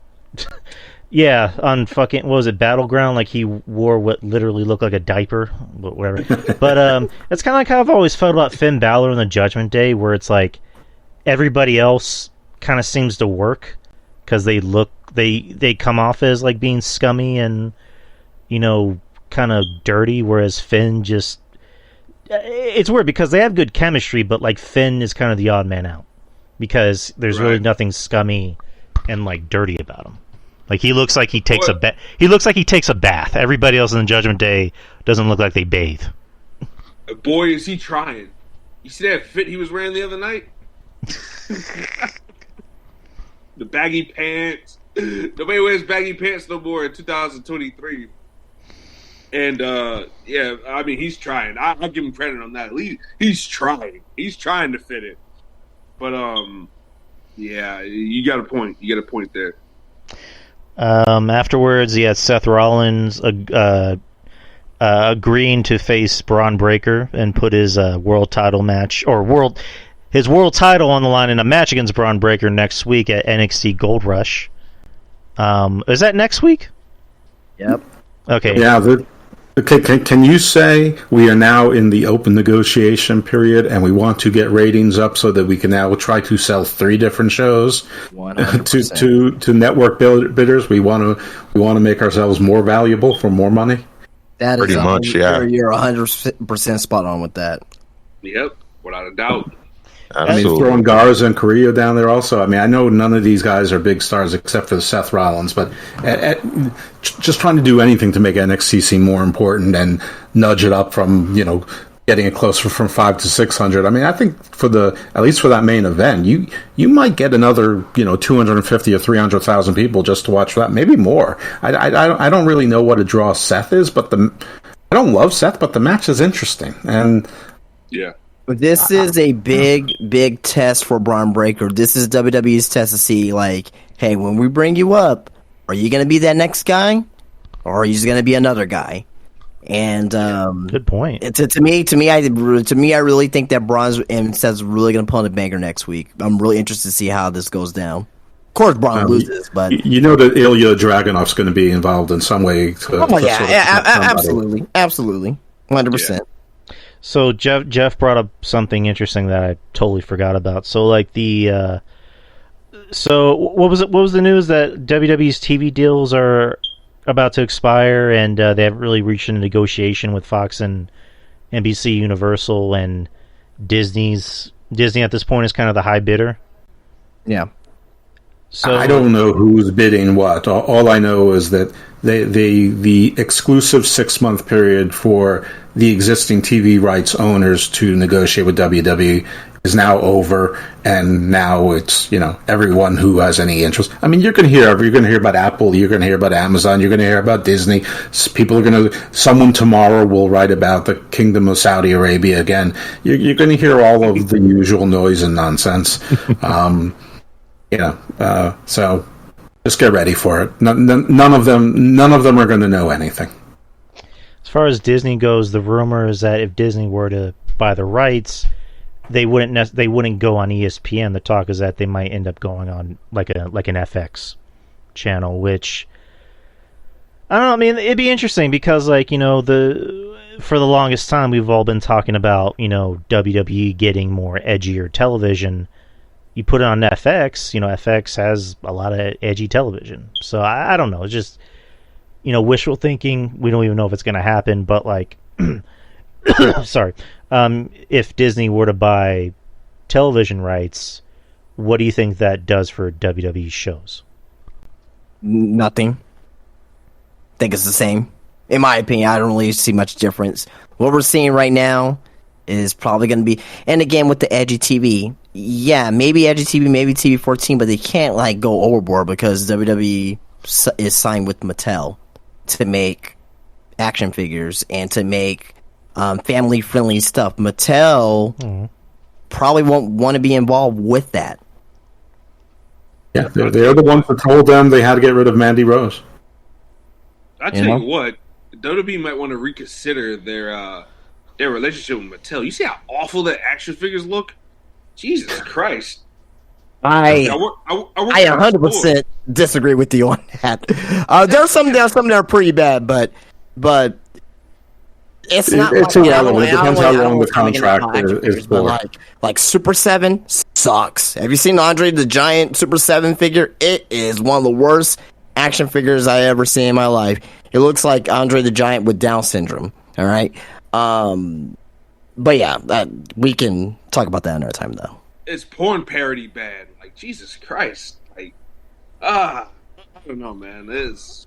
I don't know. Seth Rollins' action figures always look like he's yelling about something. Actually, his ultimate he has the yelling. He has a yelling expression. So yeah, that's entirely accurate. He's always yelling about something. He's always... Yep. Oh, that was funny. But guys, yeah. I gotta take off. I have to do the skirmish to review Dynamite, but I wanted to pay my respects to the king. Thank you, man. I appreciate that. I'm glad you came on, and I'm glad to have you on always, and I'm glad to have you as my friend and colleague. It means a lot to me. Likewise, and you're great. You've been a supporter before we even knew each other, and the gang is great. Your crew is great, and everyone seems to love you. And so I guess maybe you live long enough to become the villain like I have. I don't know about everybody loving me, but I'm glad that the people that do love me, are the ones that matter the most. But excellent. Well, I guess we should feel good about that. It's a little sad that we matter the most, but okay. You matter, Jeff. You matter. RJ matters. Justin matters, of course. Ruben. Just the people in my life. I'm blessed to have the people in my life that are in my life. I'll put it that way. But I have plenty of love in my life, and I'm blessed that I have it. I'll put it that way. Okay. Excellent. Well, then I don't want to take away from it. That was beautiful. Likewise, guys, have a great rest of your show. You too. Have a good one, man. You All too. right, Jeff. Later, man. Take it easy. Later, Jeff. All right, now we're down to 4. Where were we? All right, so rest of NXT, Cora Jade versus Thea Hale. Hale got the win by submission. Any thoughts? They got to book Thea up for this title match. Yeah. Having Dana Brooke screw her out of it was the way to kind of get Cora Jade to take a loss, which Cora Jade's definitely beating Dana Brooke next week, right? Ugh, Right? Yeah. my worst nightmare. I mean, not, please. I'm just Break her not. fucking legs. Oh yeah, just something. Dana Brooke, good God, who made that call? I need to know that. Oh, some I don't know. Dana Brooke probably has like photos of somebody in a very provocative position. I don't know. Like how? That's Asking my couch photos. Dana Howe. That's my name for her. Dana Howe. Like how? Jesus Christ. Baron Howe. Like how? I'll never get it. But next you have the Heritage Cup, Ora Mensa on behalf of Noam Dar versus Nathan Frazier. Frazier got the win. Now Frazier is the new Heritage Cup champion. Cool. Fucking Nathan Frazier's he's gonna be a star, man. He's good. I like him. He is so good. Like, just the ending of the match, man, where he just did, a double springboard Phoenix splash. Like, That shit was crazy. Jesus Christ, man. I think it's just only temporary, though. I think Noam Dar is going to end up winning this back. All right. Which is not bad. It's not bad. Yeah. Yep. Y'all know I hate long title reigns, so only if the story makes sense. Obviously, like the tribal chief there. Yeah, and no, it'll definitely make sense because it's like, well, he'll be like, well, you never beat me, Alicia Fox, and he just says that out of nowhere. Alicia Fox. Alicia Fox. All right. Next, you had a handicap match with Dabba-Kato versus Axiom and Scripps. Axiom and Scripps won. This made me mad.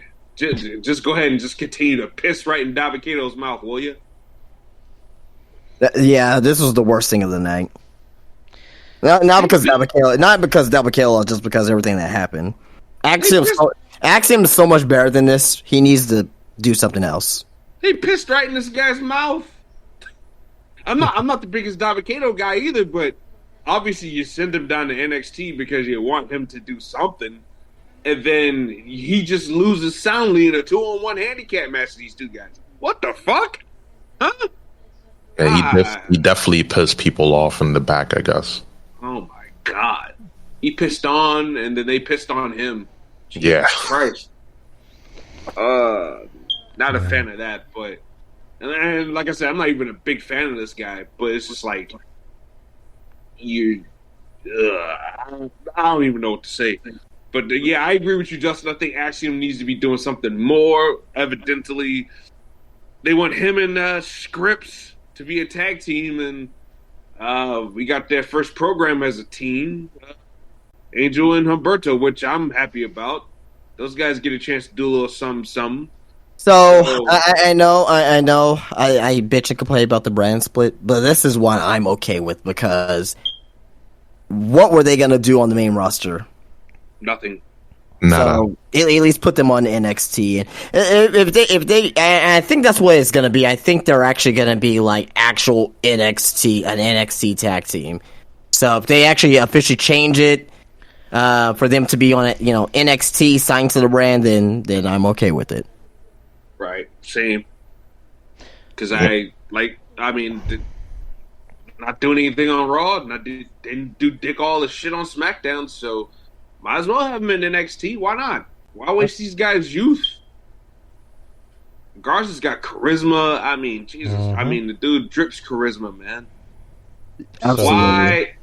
Why they didn't put him in LWO is way beyond me. I've been saying it since day one when they formed the group. I'm like, Garza would be a fit. Not necessarily Carrillo, but him.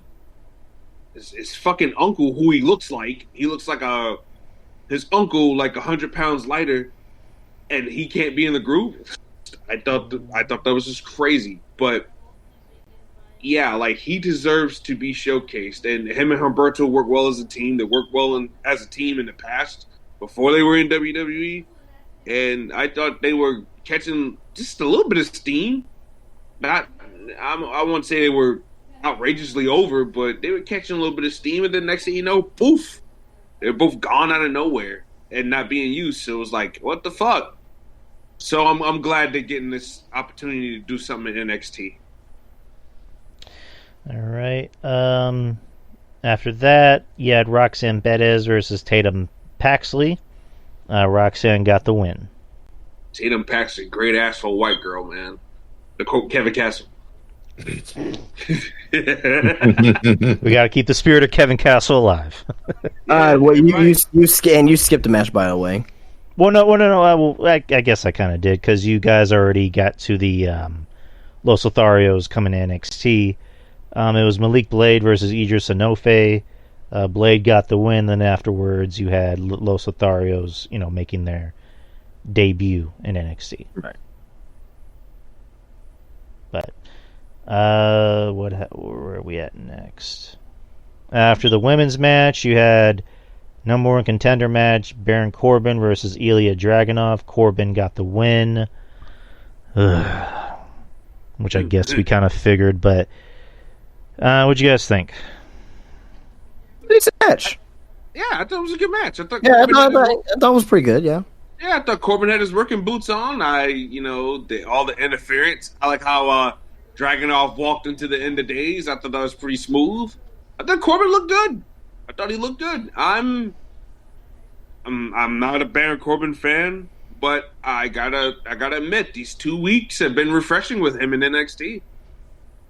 And then they had Carmelo Hayes whoop his ass, hit his finish on him, and piss in his mouth too. Oh my god! Well, Baron Corbin's gonna get. I don't want to see the match now. I don't want to see the match now. He hit him with both of his signature moves, then put his foot on his chest. Why do I need to see the match now? The babyface conquered the heel. Yeah. Well, Corbin's gonna get his heat back next week. So yeah, I'm pretty sure he will. So basically, a lot of pissing and mouths on this episode of NXT. Oh yeah, damn right. There's a lot of pissing going on. It's white and gold. That's the show's color, so it kind of makes sense that they pissed on everyone. And not to mention Gold Rush the next 2 weeks. Holy fuck! Yeah. If you got a pissing fetish, you're in for a real treat buster. Yeah, I just hope that they drink electrolytes, because it's going to be smelling really, really bad with all that pissing going on. Shawn Michaels is the booker, so yeah. There was like there was an urban legend where Shawn Michaels used to piss in like hookers' mouths or something. Yeah, I heard that's how Shawn Michaels got his lazy eye too. Oh Jesus Christ! I thought it was because Vince came in his eye. Oh, it's because a hooker pissed in his eye. Ah, okay. Yeah, I heard that she was pissed off or pissed on, actually. You want to wrestle? You want to wrestle Brett at Mania, right? Well, damn it, take it like a champ. I gotta close the door so nobody hears the shit. Give me 1 second. What the hell's he talking about over there? My wife's just like, oh God, why do I let him stick his dick in me? I've revealed too much. Anyways, that was the shows we reviewed. Now we're gonna get to news and some interesting topics that I found. So, a lot of the news articles I found were very Paul Heyman based. Yeah. Paul Heyman talked about the future of wrestling as more stories being told outside of the ring. He said, in what podcast was he on? It says, in a recent interview with Tetragrammaton, I don't know what the fuck that is. He said the safe answer is inclusive stories, a transgender hero, a female that competes at the same level, and with the same marketing behind her that get a platform as lucrative and that carries as much opportunity on a global basis as their male counterparts. That's a very safe thing for me to say, and I wouldn't be wrong in saying that that's a place we should go, could go, will go. Heyman also made clear that a woman getting that kind of platform in wrestling would need to be a homegrown talent, not a pre-existing celebrity like Ronda Rousey, for it to be true change. And then he said, as far as an unsafe answer, the unsafe answer is an amplified aura of theater without theatrics. The transformative, the revolutionary, the evolutionary disruptor in this industry towards that theory is Roman Reigns. And then it kind of goes on from there. But overall, what do you think about Paul's thoughts on the future of wrestling storytelling?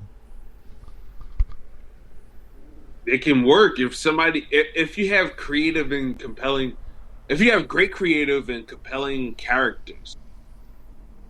I think you can tell stories more so outside the ring than in it. Look, the Bloodline have the most compelling shit without even wrestling. It's not the matches involving the Bloodline that we love so much. It's what happens before or after. Mm-hmm. You know what I'm saying? That it's like, oh, holy fuck, okay, and I gotta wait and see what happens next week. You know, so I don't think Heyman's wrong there whatsoever. And Heyman, I don't know, man. Heyman is a treat to listen to, anyways. And you see people try to pick his brain and some of the answers that he gives. Sometimes it's coy, but when he answers a question, like, it's really cool to hear him answer it in full depth and try to make examples of it as well. So I think that was very interesting that he said that, but he's not wrong either. At least I feel like that. Anyone else care to comment?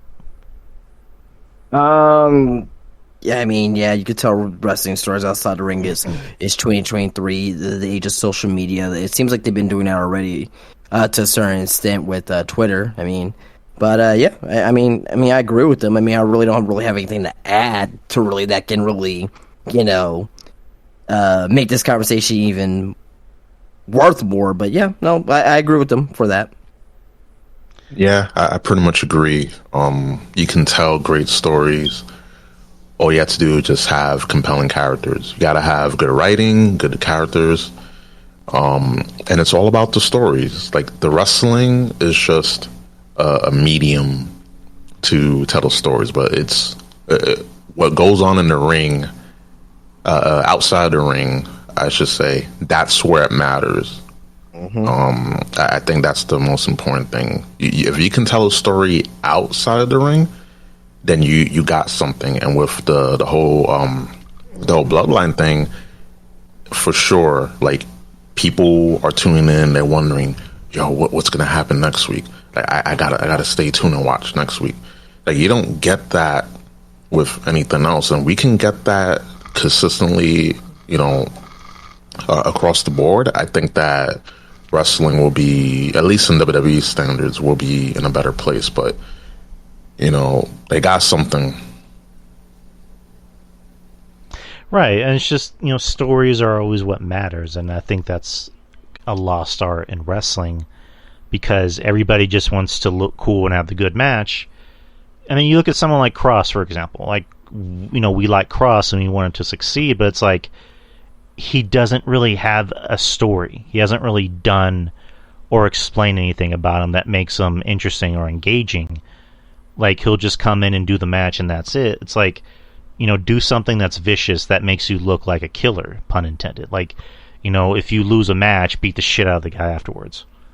Or do something instead of just doing, like, the typical black and white promo where Scarlett's doing the tarot card reading. Like, do something that makes you look like a monster. It's like with Mark Henry when he was doing the Hall of Pain thing. Like, that's what made him interesting, because he was just running around just beating the shit out of people. Like, Cross should definitely do something like that.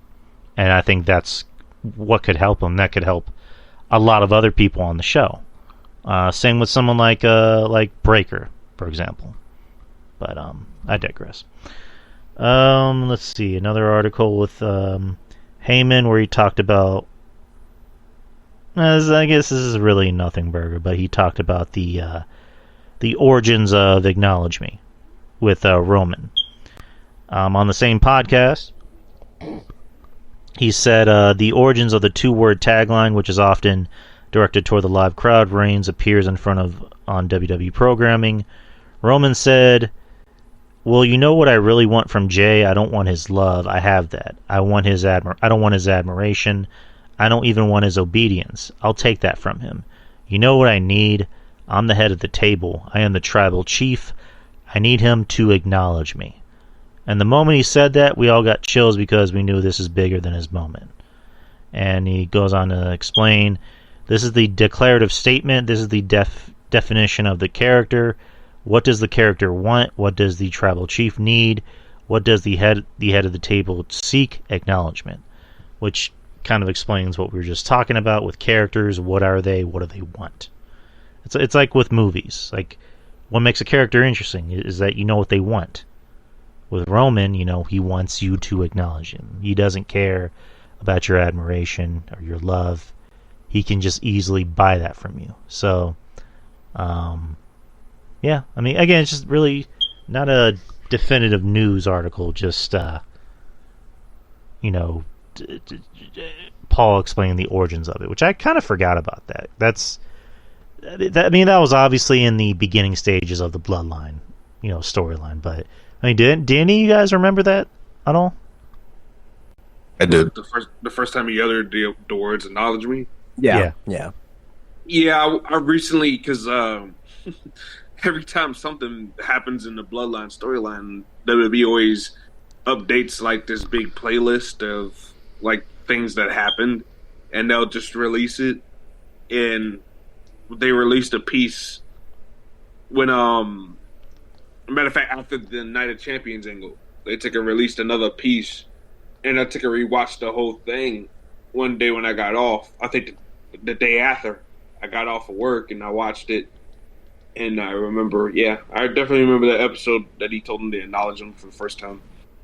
So, yeah, it's been going strong for a while. Cool. Yeah, man, definitely, man, and it's just it's so relatable, and. Like, I can't talk for you guys, and Drew, me and you talked about this on other shows, but, certain aspects of the Bloodline dynamic is relatable in my household. Growing up with cousins who were, everybody told them they were great their whole entire lives. And, us who didn't have that luxury, had to shut them down, So, like, and the Usos, Solo, I tell anybody in a heartbeat, the Usos are my two older brothers, and I'm Solo. Like, it's so fucking relatable, man. It's crazy.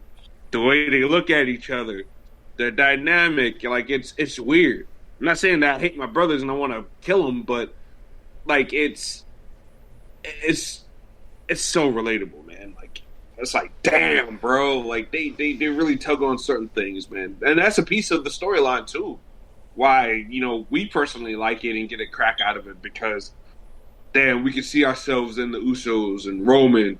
We have a cousin who just fucking thinks he's the greatest. And it's like, damn, that's Tyrone. Fuck, that's Tyrone Terrell fucking the Usos. And I'm so, like, I think some of the best stuff sometimes is when you can relate to certain things. I know they say we watch wrestling to see the larger-than-life stars and guys that we can't relate to. But I think also it comes a time where you have to have somebody that you can relate to as well. You have to have that mix up there, which is why I've always been a fan of guys like Homicide and the Amazing Red growing up, is because, coming from Brooklyn and not coming from a whole lot, but then making it somewhat in the business and stuff like those guys did, like, it's like, that's relatable. The struggle's there. and it's relatable. So I don't know. It's professional wrestling can be very, very, or sports entertainment, whatever you want to call it, can be very, very special sometimes, man. In more ways than one. You're definitely right about that. Speaking of special, Paul Heyman, another article, talked about John Cena. According to Heyman, Vince McMahon had to beg Cena to let him publicize the numerous Make-A-Wish visits that he was doing. McMahon told Cena that he was essentially hurting Make-A-Wish itself by robbing them of the opportunity to fundraise off of his hard work. Heyman explains Cena never wanted to exploit it. He never wanted publicity for it. He never wanted recognition for it. He wanted to just do it. He's a hero. He also pointed out that there are people that will do good deeds for the promise of an eternal reward, and believes those people are foolish. Your motivation isn't really pure, is it? Your motivation is, I want something back for this. I want my VIP pass to heaven. I want God to like me because of this. That's not why John Cena did it. John Cena did it because it's the right thing to do. He also went on to say he's a real-life hero. He's a superhero. When I become a grandparent one day, I'm asked what my grandchildren should watch or read comic books or whatever. It will not be Superman or Batman or Spider-Man or the Incredible Hulk. You want to see a superhero? Go see what John Cena does in his life outside of the ring. That's a superhero, or that man's a superhero. I don't have the words to convey the admiration I have for John Cena as a human being. Yeah, what a jerk, John Cena. No, but yeah, I mean, one of the worst. One of the worst, just the worst of the worst, Ruben, right? Yeah, that bastard. That rapscallion. No, Go straight to hell. Motherfucker. Straight to hell. John Cena, you can go straight to hell. How do you say it like Tony Schiavone? John Cena, you can go straight to hell. Wait, with the Hogan, you go to hell. And he says, we're out of here. Then Right. there's a small little pause. He's all like, straight to hell. But yeah, it's just, I mean, it's just, what else can you say about Cena? Cena, say what you want about him, about a lot of the goofy stuff that he's done over the years, like with the Total Bellas and shit like that, which I think that was scripted, personally. But Cena loves doing these Make-A-Wish things, and he never makes a big deal about it. He has the most Make-A-Wish requests out of any celebrity. I remember there was a story from like 10 years ago where Justin Bieber's camp tried to lie and say he had the most Make-A-Wish visits, but it ended up being Cena. You know, Cena goes out of his way on this busy-ass schedule that he has, and he's not doing wrestling anymore, he's doing movies, but he still has a busy schedule, and he goes out of his way to visit these kids, and these kids, you know, I don't want to sound morbid, but, you know, their last dying wish is to meet John Cena. And and like Lightning said, he enjoys it. It's not like he's just doing it for the sake of doing it. He's doing it because he wants to doing it. And he's having fun being the superhero for these kids. And, you know, it's got to be something that's emotionally taxing. But just, like what Paul Heyman said, this is a real-life hero. This is a superhero for these kids. I mean, it also helps that John Cena literally looks like a superhero. He looks like something written out of a comic book, but yeah, he does. You know, he's Super Cena for a reason. And, you know, hats off to Cena. You know, good man. Good dude. Yeah. And last article from Heyman, he talked about Roman Reigns' leukemia battle and the time from WWE. The time away from WWE. What was that? I said a lot of Heyman. I mean, I just found some interesting articles that, you know, Heyman seemed to be a part of, and I thought they were kind of interesting to talk about. Yeah, no, that's good. He talked about Roman Reigns' leukemia battle and his time away from the ring from 2020 to, 2021. He was same podcast. I don't know how to fucking say it right. Tetragrammaton, whatever. He said he was on a full schedule, working every show. Then it stopped. Boom. Now you're home. Boom. Complete shock to the system in every conceivable way. Roman believes Roman's leukemia battle proved him with a deeper value for life. I'm sure it gave him a greater appreciation of life. I'm sure it gave him a greater appreciation of one's mortality. I'm sorry. I'm sure it gave him a greater appreciation of the blessings that he has over and above what many other people have. Roman Reigns had an affliction. His children, thank God, as of now, don't share that affliction. His children are healthy. What a blessed man. His mom is still alive. What a character she is. He's a blessed man. His father is still alive and a legend. What a blessed man. And during his time away from the ring, he was able to connect with people who had similar stories and inspire them through his own, which was life-changing to Reigns, who gave him a different purpose. And yeah, that's really about it. I mean, again, it's not like, life-changing stories, but, nice stories about Roman. But, anybody care to add anything? At all? Not really. No. Not really to add on that, but no. I mean, it's a good thing though that he value life. Sometimes you got to go through something terrible 9 times out of 10 in order to really appreciate and value life. Whether it's losing a family member or something bad happening to us, that's the point in time where we start to appreciate certain things. And Roman Reigns had that moment apparently, and started making changes for his life and his career, and it's gonna spend a lot of time with his kids, and show up and do what he needs to do for the WWE too at the same time. And good for him. Good for him. He's earned it. Lord knows he went through a lot of hell to get there, but I'm glad that he spoke up for himself, that he took charge of his career in his own hands, and it's just living his life the way he wants to and needs to for himself, for his health's sake, and for his family's sake. So, that's off to Roman Reigns for that, man. Yeah, he's the head of the table for a reason. Yeah, damn right. He deserves all these accolades. Mm-hmm. All right, that's all the news I have. Justin, what about you? For time's sakes, I'm gonna skip my stuff. Oh, okay. I mean, was it anything like?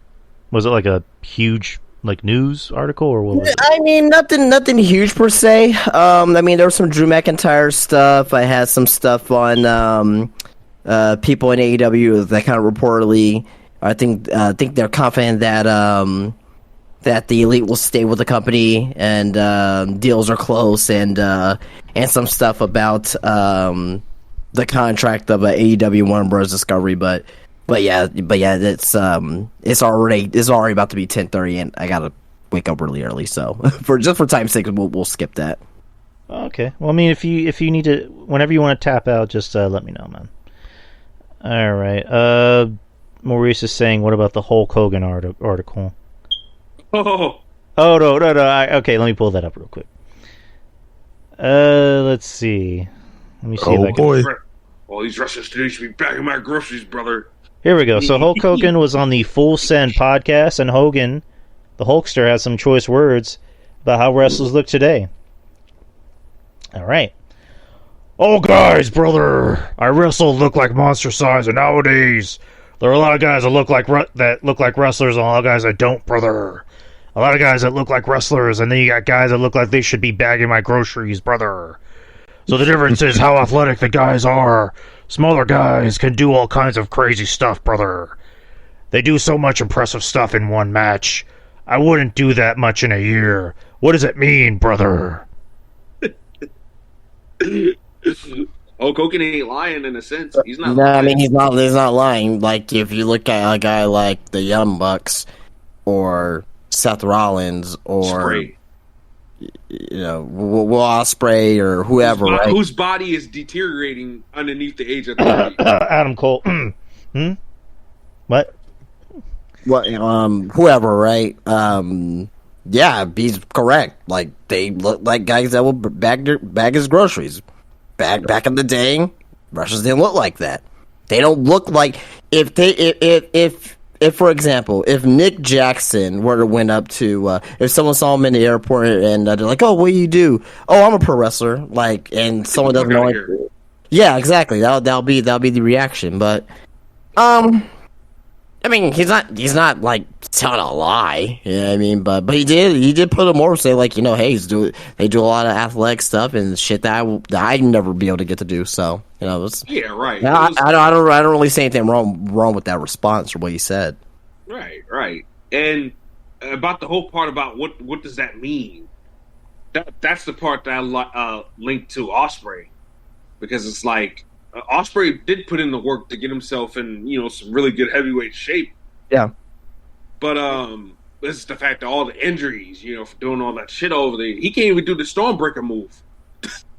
Like he literally told Chris Van Vliet, I can't do the move like that because my shoulders are so fucked up that I can't do it. I mean, goddamn, he fucking does like a 720 with the guy. So I can see. I'm like, holy shit. Speaking of Will Ospreay, he attacked Kenny Omega at the end of Dynamite tonight. Yeah, that needed to happen because that match is in less than 2 weeks. Yeah, it is next weekend. Yeah. Yeah, that's a couple of days before my birthday. Woo! So. Oh yeah, happy birthday to you then. Shit. Nice. Thank you, appreciate it. And Ruben Prime is a guy that will pass the airport test. Kidding me? I don't know who that guy is, but that guy's a star. Look at that. But he's somebody. He's a star. He's a star, baby. Appreciate the kind words.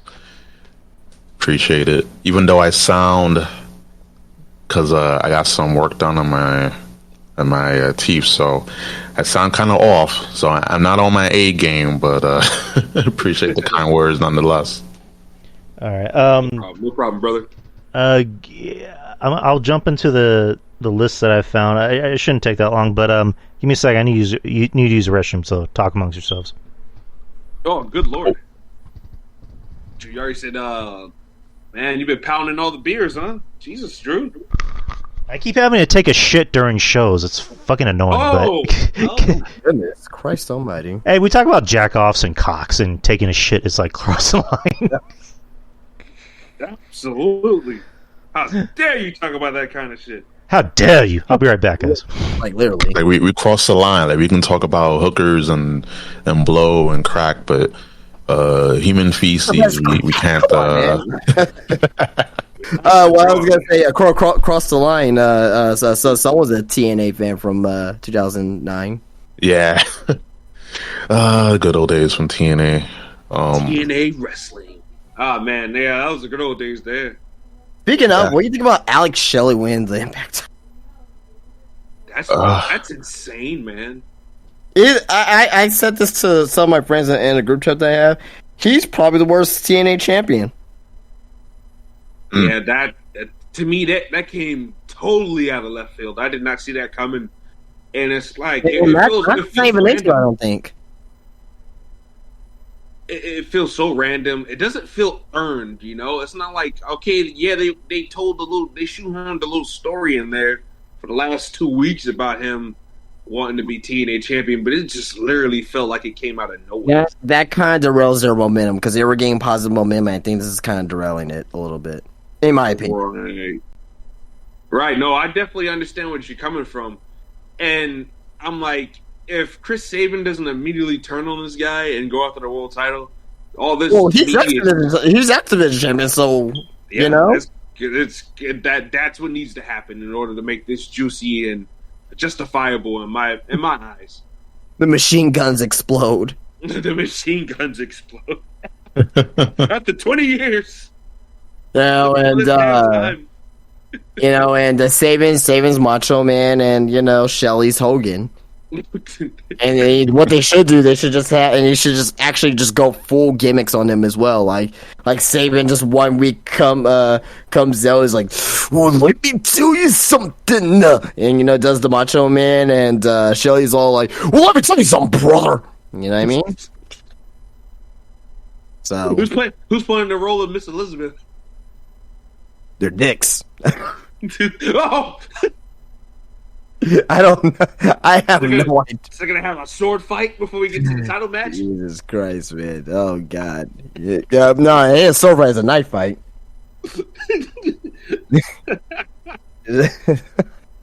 Oh, brother. Yeah, exactly.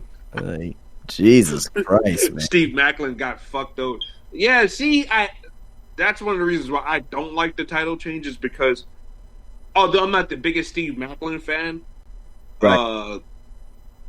he was building momentum slowly but surely. He was building momentum to get the title. So when he won the title, it was great. It was great because, like I said, slow momentum. They were building up for this guy for a few years now, and it finally paid off. And they just have Shelley come out of nowhere and beat him. Yeah, and I mean, after I thought he was gonna go on like a mega heel run after that match with PCO, like that like to me that match right there is like, okay, this guy deserves a long tower reign and have him lose like to Nick Aldis or somebody, but like no, like Alex Shelley's like. Yeah, I'm like, why? This is the worst TNA champion, and I'm still calling TA. I don't give a shit. He's the worst TNA champion of all time. I think he's actually worse than Chris Sabin. Oh, he's worse than Eric Young too. Oh God, yes. Eric Young was pretty bad as heavyweight champion. I mean, too. yeah, but I like Eric Young, but his first run as heavyweight champion was bad. he won it twice. Yeah, when he was a babyface. Remember when Daniel Bryan won the belt and then? Oh, that's the one I'm thinking about. That's the one I'm Yeah. thinking about. Yeah, that's the one I'm thinking. So about. when did he win? He won before that? I thought he was only one-time champ. No, didn't he win the belt when he came back after he got released from WWE?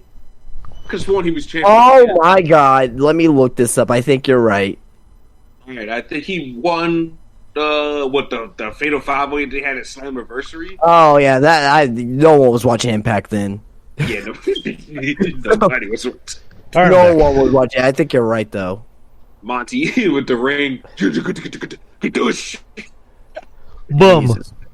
boom. that bum ring, bum bum. Like, yeah, he was the Impact champion twice. Good God, man. Ugh, Alex Shelley. Jesus Christ.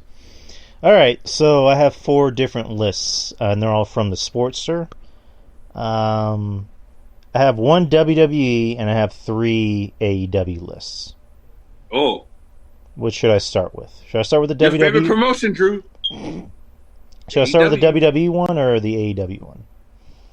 No, just go. AEW, then WWE, then AEW, then just go back and forth. Well, no, I only have one WWE list. The rest are AEW. Start with AEW. All right, Yeah, so just get the AEW out of the system, Drew. all right. The sports. I mean, I don't know why he picked the real AEW list. Oof. I thought it would have been opposite. I Right. couldn't find any interesting WWE. Well, I mean, I found one semi-interesting WWE one, but the AEW ones are just like, ooh, these are too delicious to pass up. All right, 10 harsh realities AEW fans need to come to terms with. Number 10, the women's division isn't perfect. Okay. We definitely know that. Okay. Okay. Number 9, top stars will join WWE. Okay, so Cody was the only one that went so far. So who else would be considered a top star that will leave? I mean, probably MJF, but that's probably not going to happen. But it's just MJF talks a big game, but I think he's going to stay. But eventually, you might see some other people's contract run up, and Ricky? either Ricky. Is he a top star though? I mean, He should be. He's considered. No, AEW I so far. agree. I agree. I'm what this list is saying. It says what top stars will leave or leave to WWE. Yeah, he's not a top star. Yeah, exactly. So like, I'm thinking top stars. I'm thinking about John Moxley, Bryan Danielson, Adam Cole, MJF, the Elite, Hangman. Yeah, You know what I mean? Like, none of those guys are going nowhere. exactly. So it's like, I don't know if I agree with that one. Unless Tony Khan, unless it gets leaked that Tony Khan paid CM Punk $1 billion, and Yeah. and it won't give the Elite that. Oh no. Now I do. Now, if anything, I see Kenny Omega, possibly, right? He has a, because he talks highly of WWE, and I think he wants to have a WrestleMania match for sure, and maybe against Seth. The Young Bucks, I don't know. Or Roman. He speaks highly of Roman. Yeah, that too. Yeah. Number 8. Not every pay-per-view will be great. The last one wasn't. Exactly. That's an understatement. I mean, to me, I think they really only had like maybe like 2 bad shows, but yeah. I mean, because there's always, I think there was like one Twitter account. I couldn't tell if he was doing a bit where he would say that every pay-per-view and every single show of AEW was the best AEW show that he's ever watched, and it's like, I can't tell if you're being serious, dude, but I'm gonna block you because you're just, I can't fucking tell. Number 7. Not everyone will get along. When was this from? Because this seems like they're just stating the obvious right now. This is from 2 days ago. Oh my God. I'm just reading the list, okay? I know, but it's like they're just naming the obvious stuff. It's like, okay, like obviously there was fights backstage. Of course, everyone's getting like, come on now. I mean, you can not get along, but still do your job, and I think that when it comes to that, people don't get along and they don't want to do their jobs because they've been so coddled. But now they're here, they're obvious. Right. Number 6. Sometimes scripts can be helpful. Agree. Yeah. More so bullet points, because like obviously some people can talk off the cuff. Some people, a lot of people actually, do need bullet points. And just we can get into the list all day, but yeah, scripts can be helpful. Number 5. Lots of shows don't equal success. Very true. Lots of shows don't equal success. Okay. I somewhat disagree. Because if Warner's giving AEW TV shows, that's showing that they are successful in some aspect. Right. It doesn't equal all of the success, but it does equal some of the. Like, they're not going to give them shows like, oh, you got only 300,000 viewers. Let's go ahead and give you a show on Saturday. Like that, it doesn't work that way. They have to be successful in some aspect. Right. Yeah, I mean, it depends on what type of success are you talking about. Are you talking about from a financial success standing point, or are you talking about viewership or quality? Quality. Yeah, it depends on what type of success are you looking for. They probably need to go a little bit more into that, but I don't fully agree with that assessment. Let me look at what the guy wrote. So, where was I? There's been a lot of excitement about AEW launching a new Saturday show, just as there was when Tony Khan purchased Ring of Honor. But it has been clear that having tons of shows doesn't necessarily lead to success. There's a chance they might all work out perfectly, but that's not always how things go. That was shown by the fact that the ratings for Rampage have struggled massively, and it is clear that having extra content doesn't always draw fans from the start. So, Justin, last week we talked about Collision, which is going to be this Saturday, and it might get good ratings depending on who's on. The first one is for sure. They're going to have to get ratings. Yeah, with CM Punk, and they've also advertised them for the show next week, but it's on fucking Saturday. Yeah. It's on Saturday night. Like, who... In the middle of the summer, too. Exactly. I mean, granted, there's no more basketball, and hockey just ended, and, let's see what they can do, but it's like, you're having a wrestling show on a fucking Saturday? So what are the expectations for TNT and for Warner? Like, do we know what their expectation is? The expectations of like, 600,000, we're good. Like average, we're good. But like, what if they get like 400,000, like in the average tab, and Warner's okay with that? That may not be successful in our eyes, but that may be successful in the eyes of Warner. So that's the. What? No, I said, it may not be successful in our eyes, but it may be successful in the eyes of Warner. And at the end of the day, I guess that's what matters is what they want. You know what I mean? So it doesn't matter what our opinions are when it comes down to it. Yeah, those demos, people. Next is not every ex-WWE guy works. Yeah, that's true. Okay. That is true. That is a massive truth. Number 3, not everyone will be featured. That's true too. When you have a bloated roster like Tony Khan's signing new toys every week. It seems like. Did Did you hear about his latest signing? This list is just signed- stating the obvious. Yeah, he just signed EJ and Duka to a contract. He's not gonna do anything. He was better off going to NXT. Yeah, he to was. Yeah, I feel so too. Tony Khan's track record with big guys is not great. well, black guys too. So I can't comment on like, that. fuck the big guys. He's black, so there you go. Well, Ruben, Dustin, we ain't making it. Yeah. I mean, hey, if I can choose between working hard and just breaking my body and making money versus going to, AEW and not being used but still getting a paycheck, I'll take the latter, I'll take that. Yeah. I take 5 years of that free Tony Khan money to sit on my ass in the locker room too. I ain't gonna lie about it. I ain't gonna lie about it.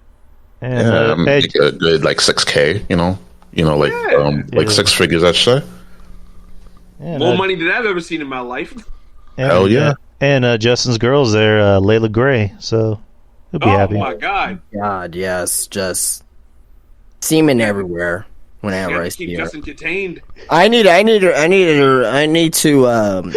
see if I need to talk to a certain somebody to see if I can possibly get Leia Gray to San Antonio to come into the shop for a private signing. I'm just gonna come by and your shop's closed, and it's like, is he on lunch? And all of a sudden I just see semen coming from the bottom of the door. No, not from the bottom, over the door. Over the door. Like the cow that jumped over the moon. Yeah, there you go. That's a sight to behold, damn it. Yeah, see, I said someone's others is going to be milked. Jesus Christ. Oh, man. Damn it, Justin never. Justin never change. Never change, Justin. Oh, my God. Oh, man. We have 2 more. 2 is storylines can take too long. Well, that's the truth. Yep. And number 1. Number 1. WWE is always going to be bigger. Oh, God. That's true. Yeah, like who like even AEW fans would probably say that like they're probably not going to be bigger than WWE. Like at least AEW fans with a brain, I should say. Yeah. Like that's this list was just Stayed all the obvious shit. The only one I didn't really like. The only one I really like kind of disagree with was like the lot of shows doesn't equal success. Like it, no, you gotta have some success to even get shows. So Yeah. All right. Here's another AEW list on Sportster. 10 times AEW was its own worst enemy. This would be interesting. Here we go. Number 10. Failed Ring of Honor Incorporation. Yes. Yeah. yeah, agree. I forgot Ring of Honor was even an AEW thing. Ring of Honor is totally an AEW production, man. Nobody from Ring of Honor is even on the show. Tony Khan is counting on the relationships from New Japan to cover that show, man. And I mean, and that's cool or whatever. Make the best of that relationship, but I don't know, man. The Ring of Honor, it does not feel like Ring of Honor, bro.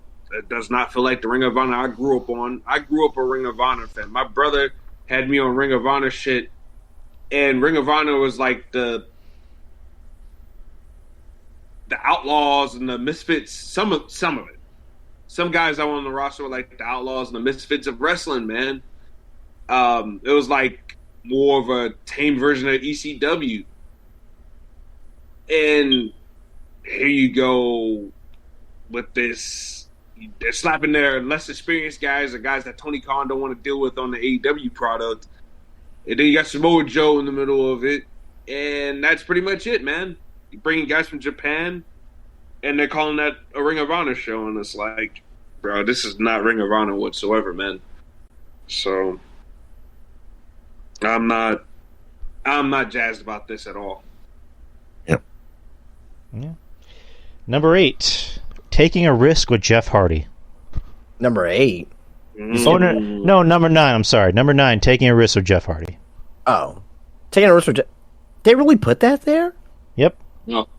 That's kind of tasteless, I think. Well, I love Jeff Hardy. I get what they're saying, but it's kind of a little tasteless. Like, Yes.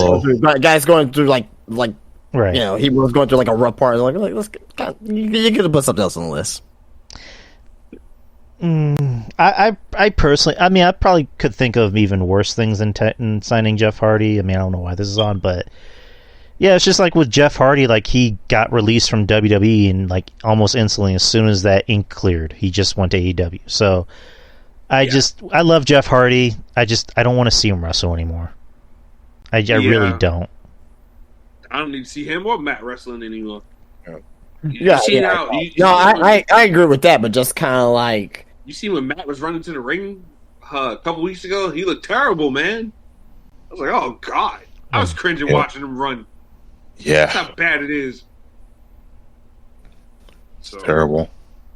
Yeah, I that was a crazy inclusion, a very bold inclusion to the list, honestly. Yeah, I probably would have put something. I probably would have left off. I wouldn't put that, but yeah, come on.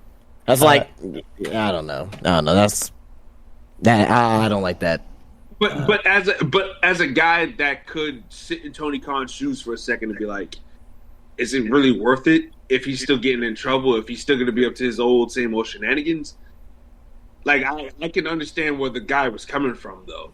I can definitely understand that because it is a risk signing Jeff Hardy because whatever. Yeah, I'm not saying that it's wrong. Like, yeah, it is definitely a risk to sign Jeff Hardy. I'm just saying that putting that on the list when you know the guy is having a fucking, you know what I mean? Like he over the last year having a hard time of his life, and having to come back and being away and things of that nature, and it's like you there's other things you could have picked.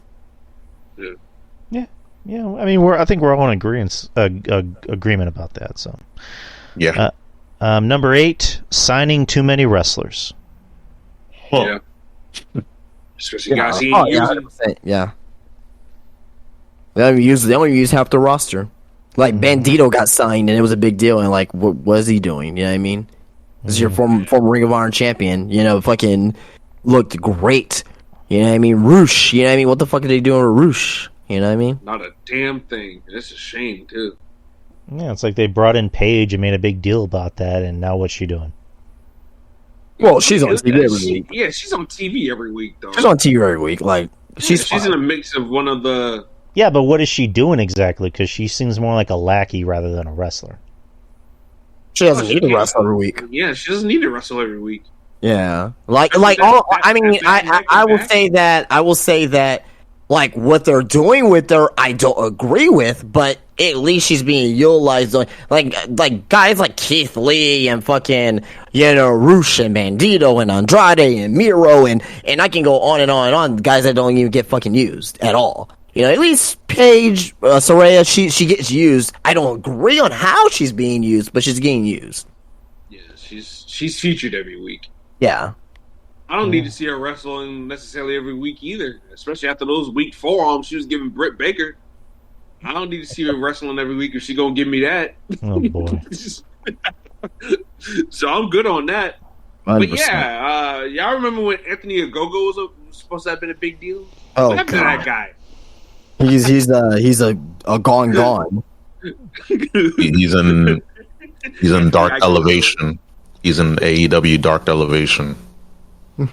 I haven't seen him in a couple years at this point. The last time I saw him, he was wrestling some guy in Progress. Well, Cody beat the racism out of him. Remember? That was a beautiful thing too. Well, he beat him so badly that my man showed up with box braids. He ended racism. Cody ended racism. He did. How dare that mighty English? How dare they have racism against us and our people? Amazing. Kurt Russell, you better take this crossroads. I'm gonna get it out of you. I'm gonna get that racism out of you, boy. You just wait. One crossroads at a time, bitch. Should we just send Cody to in like different racial injustices in life and have him prevent him? Yeah, I mean that's why Saudi Arabia let Sami Zayn come over, man. Yeah. Cody Rhodes threatened the Saudi prince. He said, "Look here, I'm gonna give you a crossroads. If you don't let Sami Zayn come over." And Saudi prince said, "Oh yes, sure." And then Sami Zayn was at the last pay-per-view. So there you go. What do you say? Cody's so racist. It's like that meme of Cody standing in the back of Malcolm X and Martin Luther King.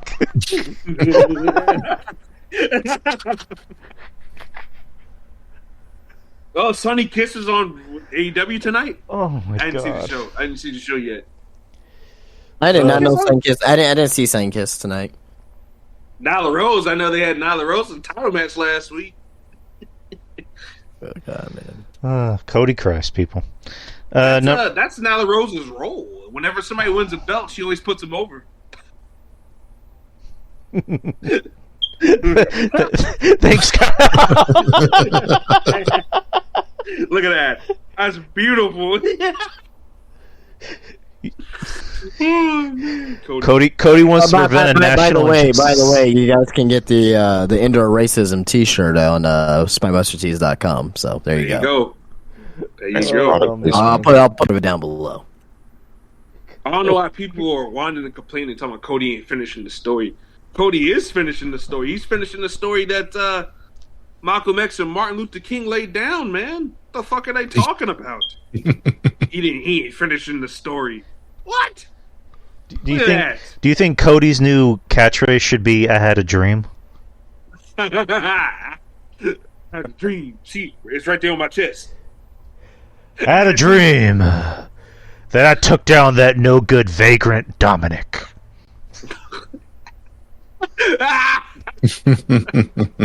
Oh my god! On the bus with the Rosa Parks. Oh man! Oh my god! Inner racism, guys. No, never mind. I'm not going to say it because I'm not the right person to make this joke. Oh man! You know what? Fucking, I'm gonna say it. He just sits in the back of the Rosa Parks and he's like, "I just want to let you know you're not alone." Oh god, Cody Christ. Anyways, number 7, TNT Championship booking. Oh god, yeah. I mean, that's like the most obvious one on the list so far. Yeah, that belt is sinking fast, baby. It's the worst belt in the company right now. Mm-hmm. Yep. Number 6, waiting too long on big matches. Yeah. Yep. Pretty much. Well, I don't agree with that. What do you mean? Well, define that. Waiting too long in big matches. Let's see what it says on here.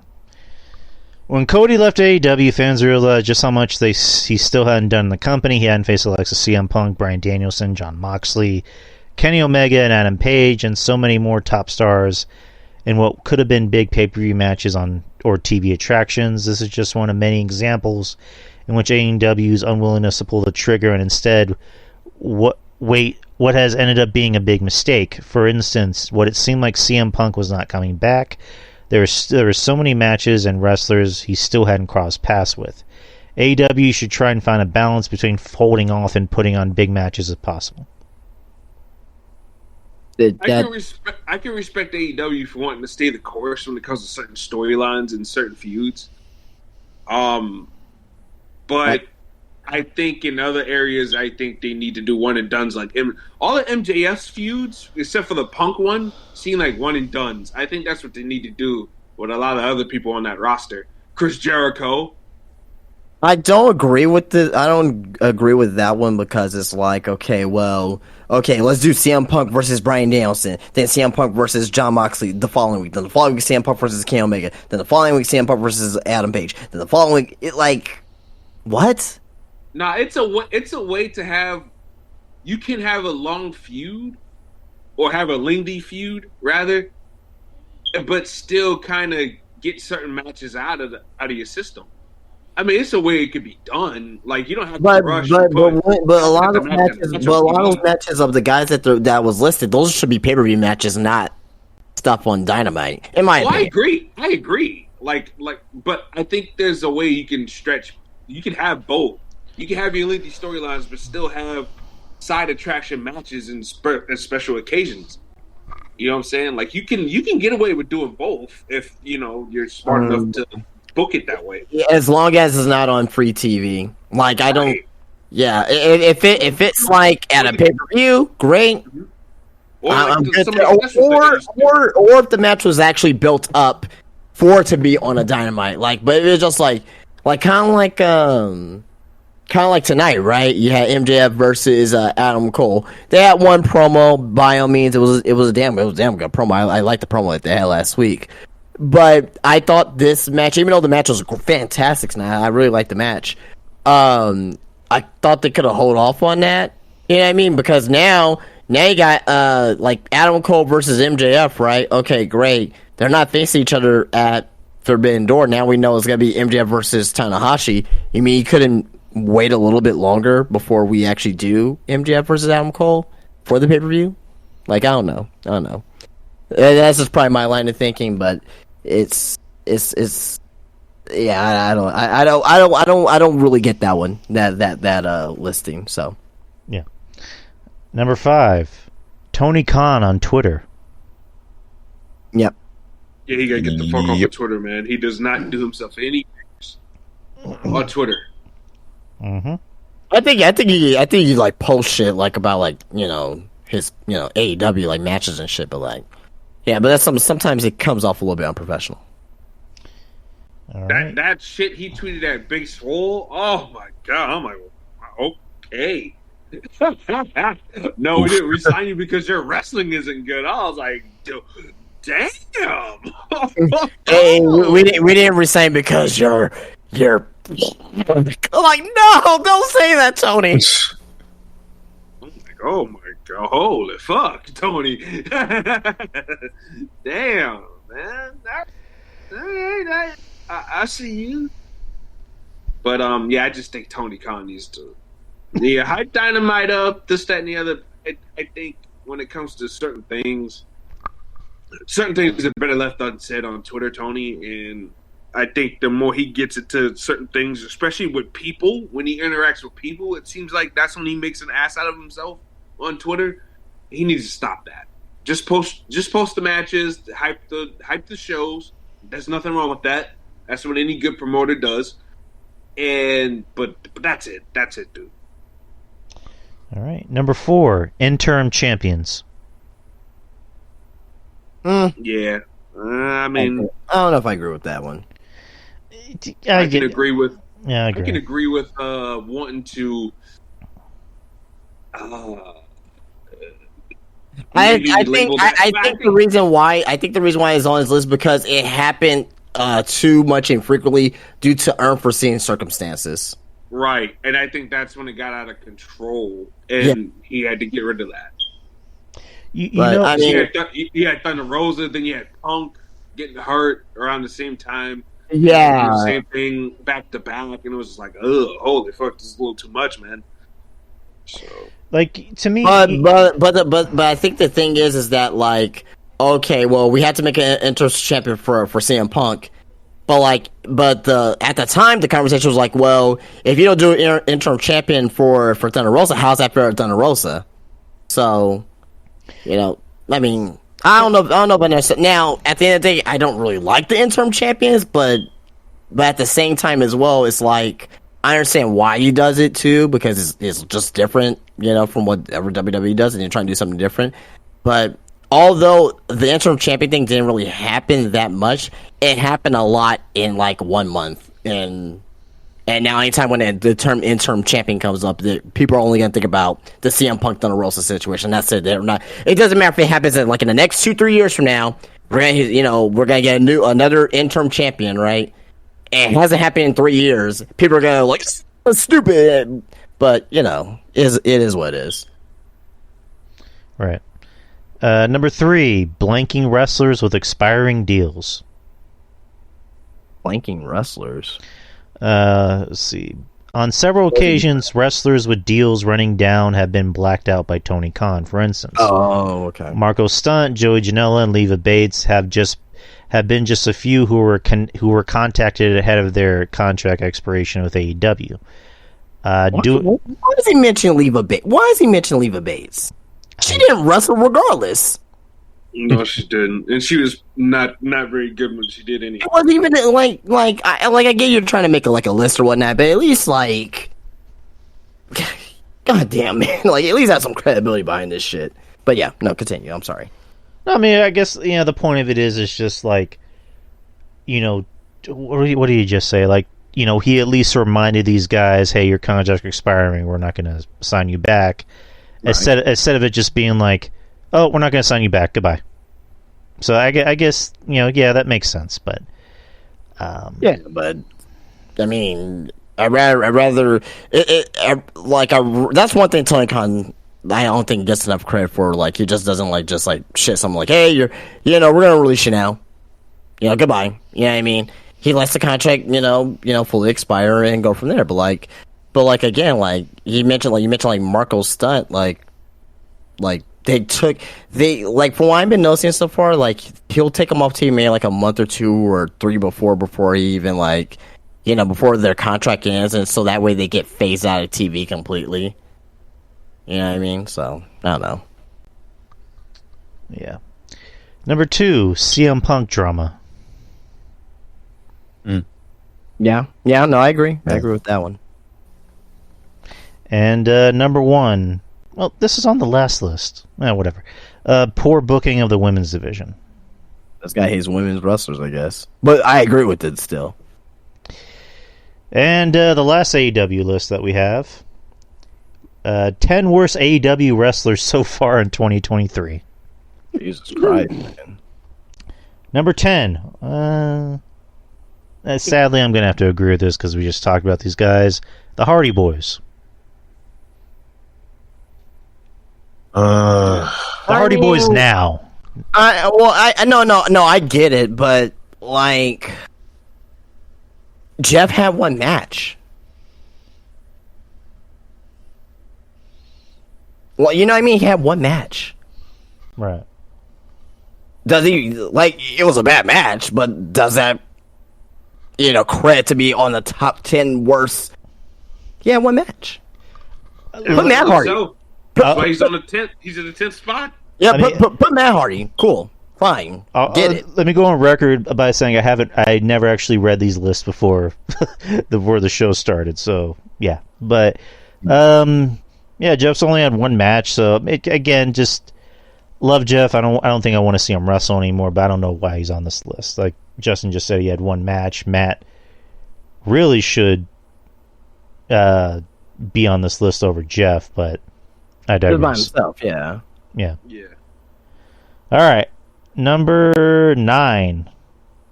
Has this bitch even wrestled? Madison Rayne.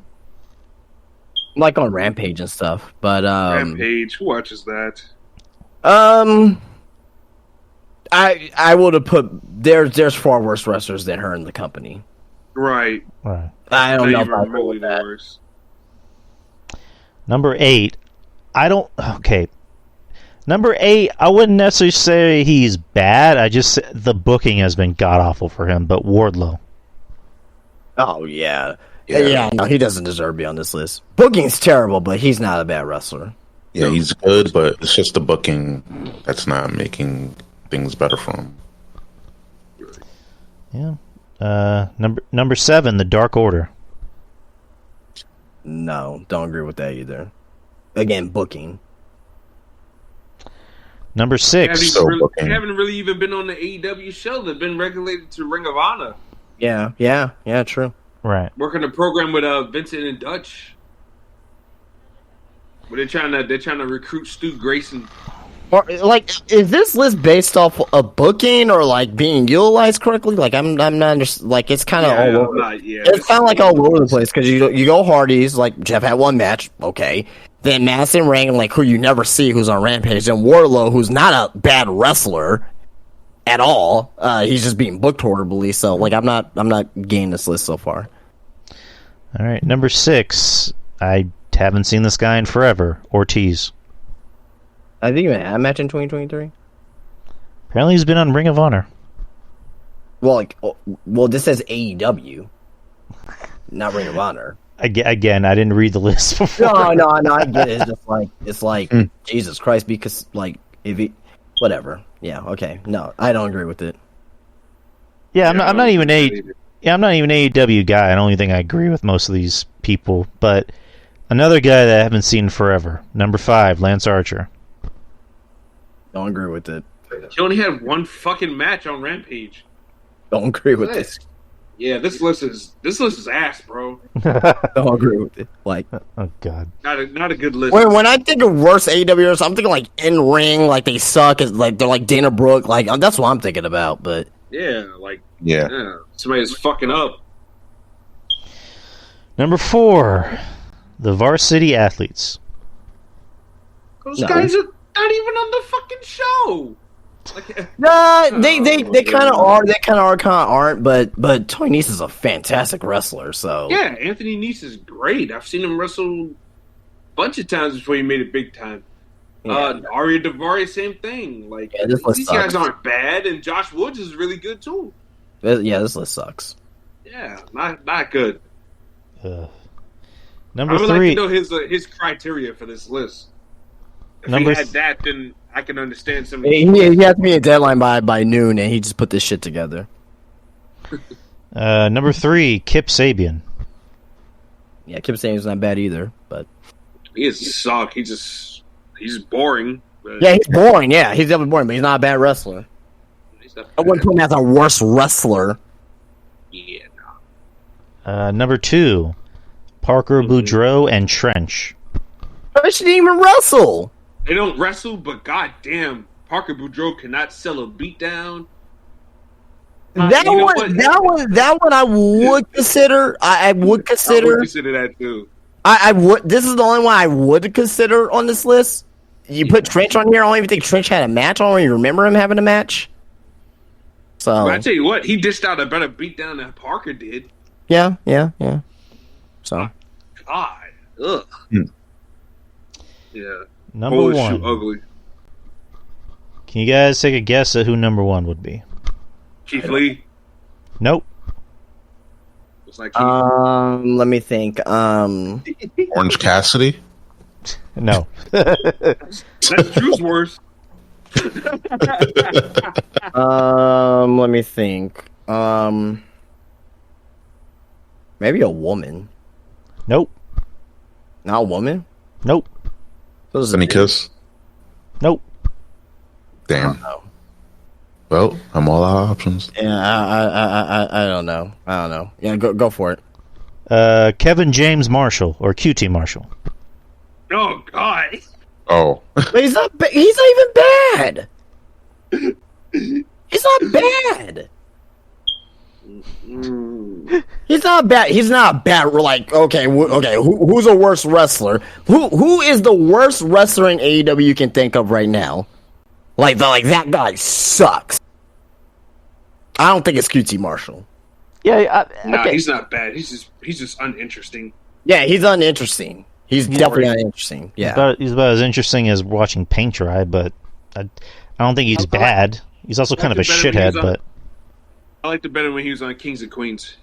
I liked it better when he was on that. I liked it better when he was a Hitch. Like, okay, you want to know who should be on this list? I love Here Comes the Boom. Why is Luther not on this list? Why is Serpentico not on this list? Oh yeah, those guys are terrible. Why you see what I'm saying? Like, why are guys John like Moxley. that not on this? Like, hey, yeah, that's a fuck that list. Fucking stupid.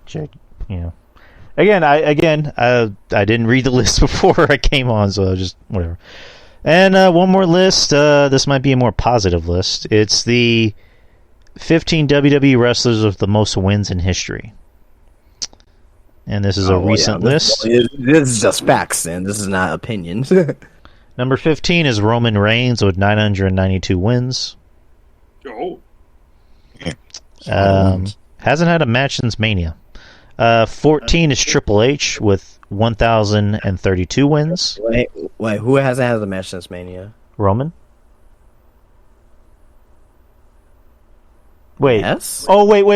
It's Night of Champions. I'm sorry.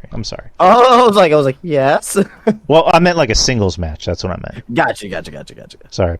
14 is Triple H, 1,032 wins. Of course, gotta get that shovel out, baby.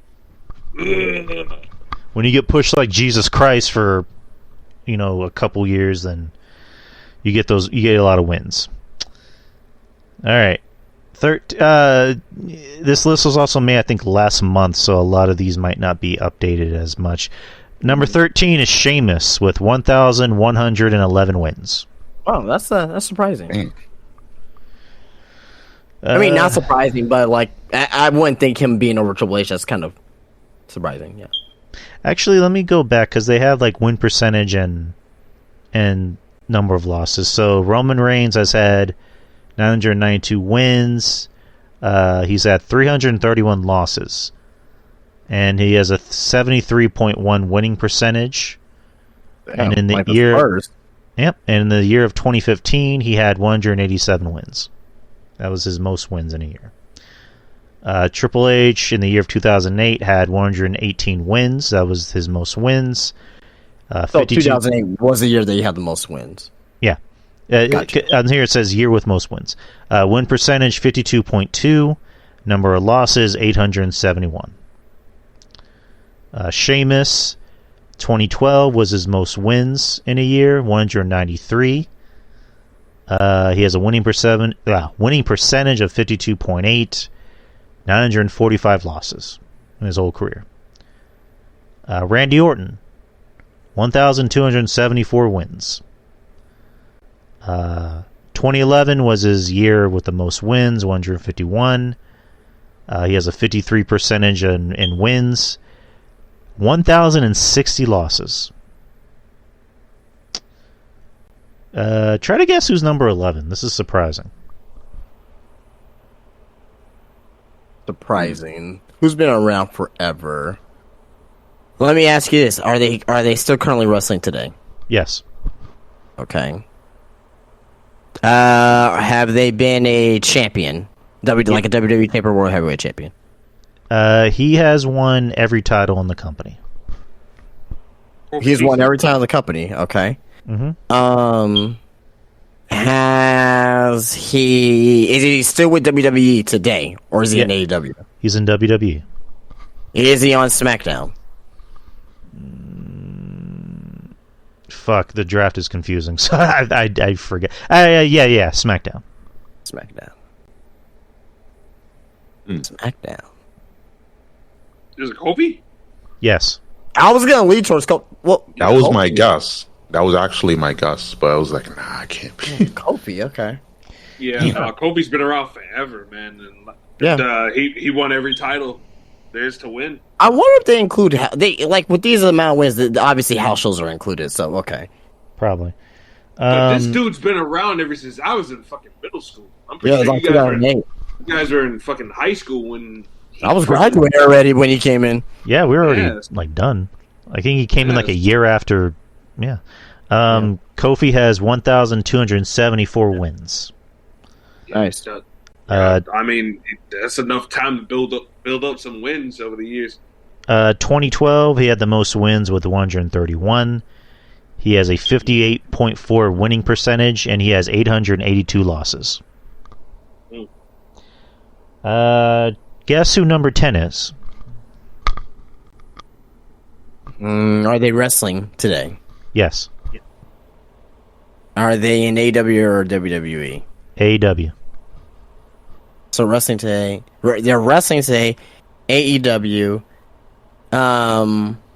They were just on a list that we just read. Oh, Jeff Hardy? Other one. Matt? Yep. Rebby? No. Matt Hardy. Matt Hardy. Oh yeah.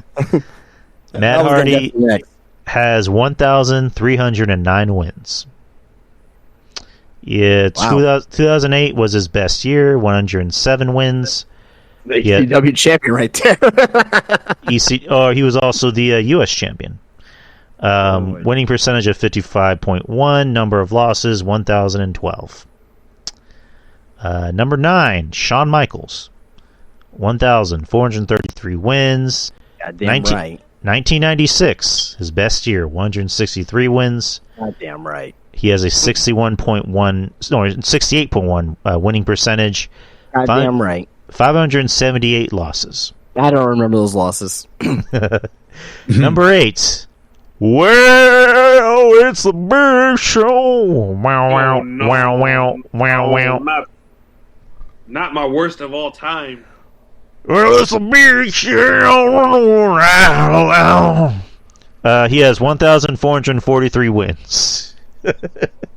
2005 was his best year, 112 wins, 56.3 winning percentage, 1,019 losses. Oh God, RJ's worst memory. my worst of all time. Brian Cage is yours. Not Brian Cage, but Orange Cassidy's yours. Big Ugh. Show's mine. Ugh. Number 7, Rey Mysterio. That's surprising. 1,549 wins. In WCW, or actually goes off WCW and WWE. So WCW, his best year was 1999, 115 So they're wins. counting WCW in this. All right, whatever. Go ahead. And then for WWE, his best year was 2010 with 107 wins. Winning percentage 68.1, 661 losses. 6 is Kane. 2007. Go ahead. I said no. That doesn't surprise me. Kane has 1,563 wins. In 2007, he had 110 wins. He has a 51.9 winning percentage. Number of losses 1,330. Really? You'd have thought 2003 and 2010 would have been his best years for most wins. I was probably thinking more like 02, 03, but yeah. Yeah, 07 Kane was kind of like meh. Like I don't really remember it Kane was doing like much. he wasn't doing shit other wasn't than doing dropping a great Khali. Yeah, that's what I'm saying. Whereas 2010, that's when he went on that run where they booked him like a fucking superhuman that night at Money in the Bank. Then he had that run with Taker where he got the best of them there. Yeah, Kane had a pretty good year 2010. And then, like you said, 2002, 2003, Kane. 2002 Kane was so fucking over, man. Yeah, man. Kane had a good year and he was whooping everybody's ass. So, yeah, I'm kind of surprised. Number 5, brother. It's Hogan. I thought he would have been higher. I Honestly. thought he would have been number one, like undefeated. Like I never lost a match, brother. That doesn't work for me, brother. It doesn't work for me. 1,574 wins, brother. 1980 was my best year, dude, with 172 wins. 74. Damn, man. So that means he wrestled 3 times in a week, Probably. like on average.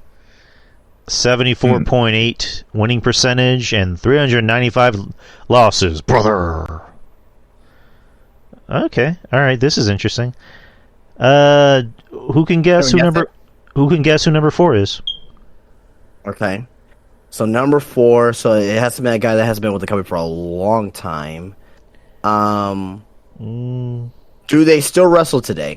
Nope. Retired Hall of Famer. Hall of Famer retired. Okay. Did they wrestle in the? This must be an older wrestler, probably. Did they wrestle in the 90s in WWE? In the 80s, and Roman Reigns just passed him. No, wait. I'm thinking of Pedro Morales. Sorry. I was like Pedro Morales. I wouldn't think Pedro Morales be on this list. I don't think him or Bruno was on this list, but 80s. You said 80s, right? Yeah. 80s. They didn't wrestle in the 90s. They wrestled in the 80s.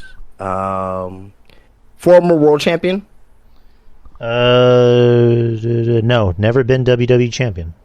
Never be WWE champion. So was he Intercontinental champion? He is a former two-time Intercontinental and Tag Team champion. Was also the winner of the 1989 King of the Ring tournament. Oh, Tio Santana. You just gave it that away. Yeah, there you go. Well, a lot of people probably wouldn't know that, but yeah. Yeah. But wait. But he did wrestle in the 90s, though. So Okay, I didn't know. He wrestled Shawn Michaels at WrestleMania 8, so. He has 1,783 wins. 1985 was his best year with 180 wins. Jesus Christ. 62.6 winning percentage and 826 losses. And the funny thing is, like, he lost a lot of his matches on pay-per-view. Like, he had a shit pay-per-view record. Number 3. AJ Styles? John Cena. Oh. Jesus. Wait, how's that John Cena? How's that AJ Styles' music? I don't know, man. And his name is John Cena with 1,786 wins. 2011, he had 165 wins in 2011. He had a 78.7 winning percentage and 428 losses. Makes sense. Number 2. Can you guess who number 2 is? So this has to be a guy that has to have been around for like forever. Mm-hmm. We haven't said Undertaker yet. You just said it. He has to be on this list. You just said it. There you go. Undertaker with 1,836 wins. 93, he had 152 wins. He had a 74.7 winning percentage and 529 losses. And we're at number 1. So, who do you think number 1 is?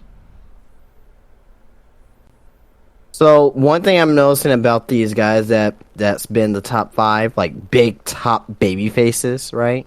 Mm-hmm. So it has to be a baby face of some sort.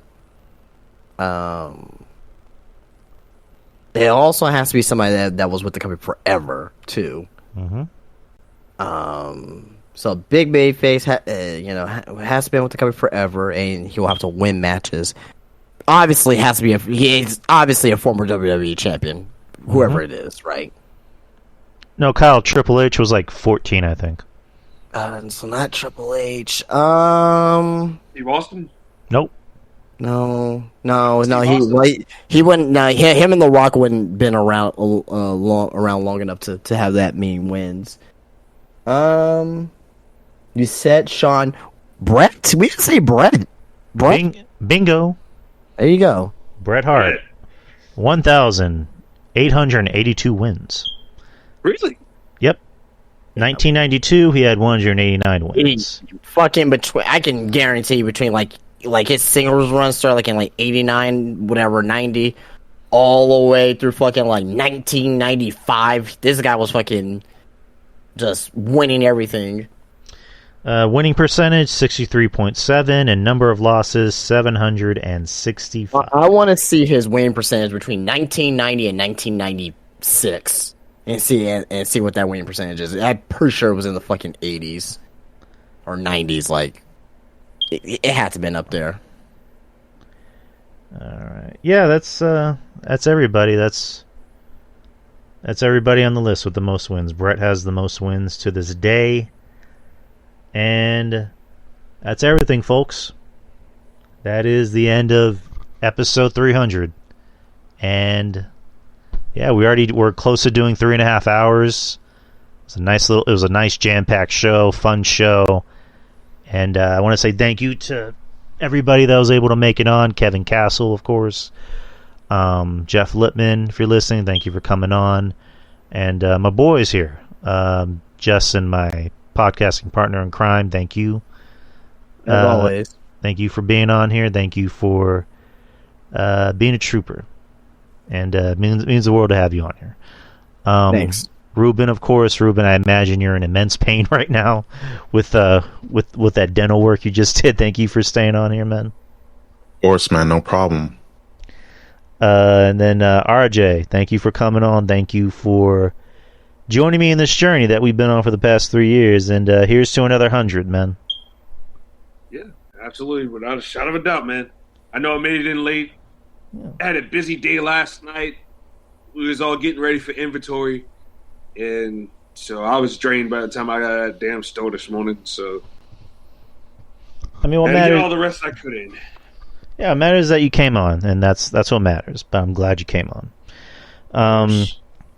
Everybody else, shout outs to everyone who supports and shows up to the show. Wrestling Soup, Mish, I know he came on. I know he was in the chat room for a bit. And I did see him share the live link for the show in the Wrestling Soup chat room. So thank you to Mish. Thank you to Mish for giving me this platform on the Wrestling Soup Discord channel. Without him, I don't know where I'd be. But thank you, Mish, if you're listening. And Joe Numbers, of course. Joe Numbers is the man. What else can Absolutely. we say? John Draper, unfortunately, wasn't able to make it tonight, but he did send me a nice little message. John Draper, shout out to him. And the rest of Breaking the Apocalypse, B. Show Brian, Sweetheart, Shaheen, Nuclear Graphics, all the artwork you've seen is by him. So if you need any artwork done for a podcast or anything, hit up Shaheen. He's the best at what he does. The best, man. Yuck Nasty. A lot of the music for the show done by him. He's a genius. He knows what I like. He knows what I like, even if I don't know if I like it or not. If that makes sense, but he knows what I like. He's great. So Yuck Nasty, if you're out there, love you, man. Another guy who's done music for the show, Anthony V. He's done the heavy metal stuff you've heard is by Anthony. The rap stuff you've heard is by Yuck. And Anthony, if you're listening, much love to you, man. And then of course Jeff Littman from the 55 podcast that he does, Hammerlock Hangover with Steve Pena, another good friend of the show. And just Jeff's a handful, but we love him. We love him here. He's good people. Of course, RJ with RJ and Monty, the show we do, which we haven't done the show in a while, but we'll when are we gonna do another trifecta threat?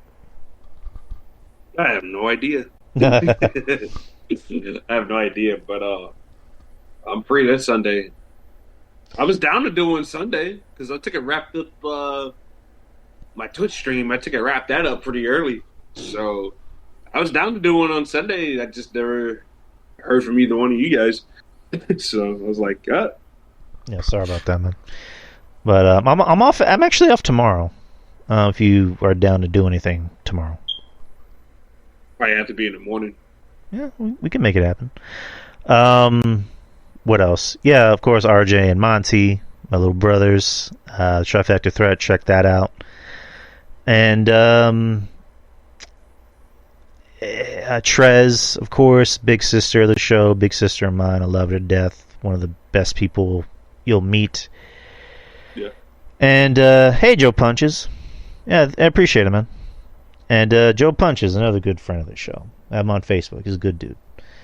And everybody else from Kyle, Maurice, Lightning, CM Goof, everybody else that puts in questions, who's always listens to the show every Wednesday. Thank you so much. Everybody else from Andrew Carlick to Clark Street Wrestling Podcast to Russellbred Wrestling Court with Julian and Rob.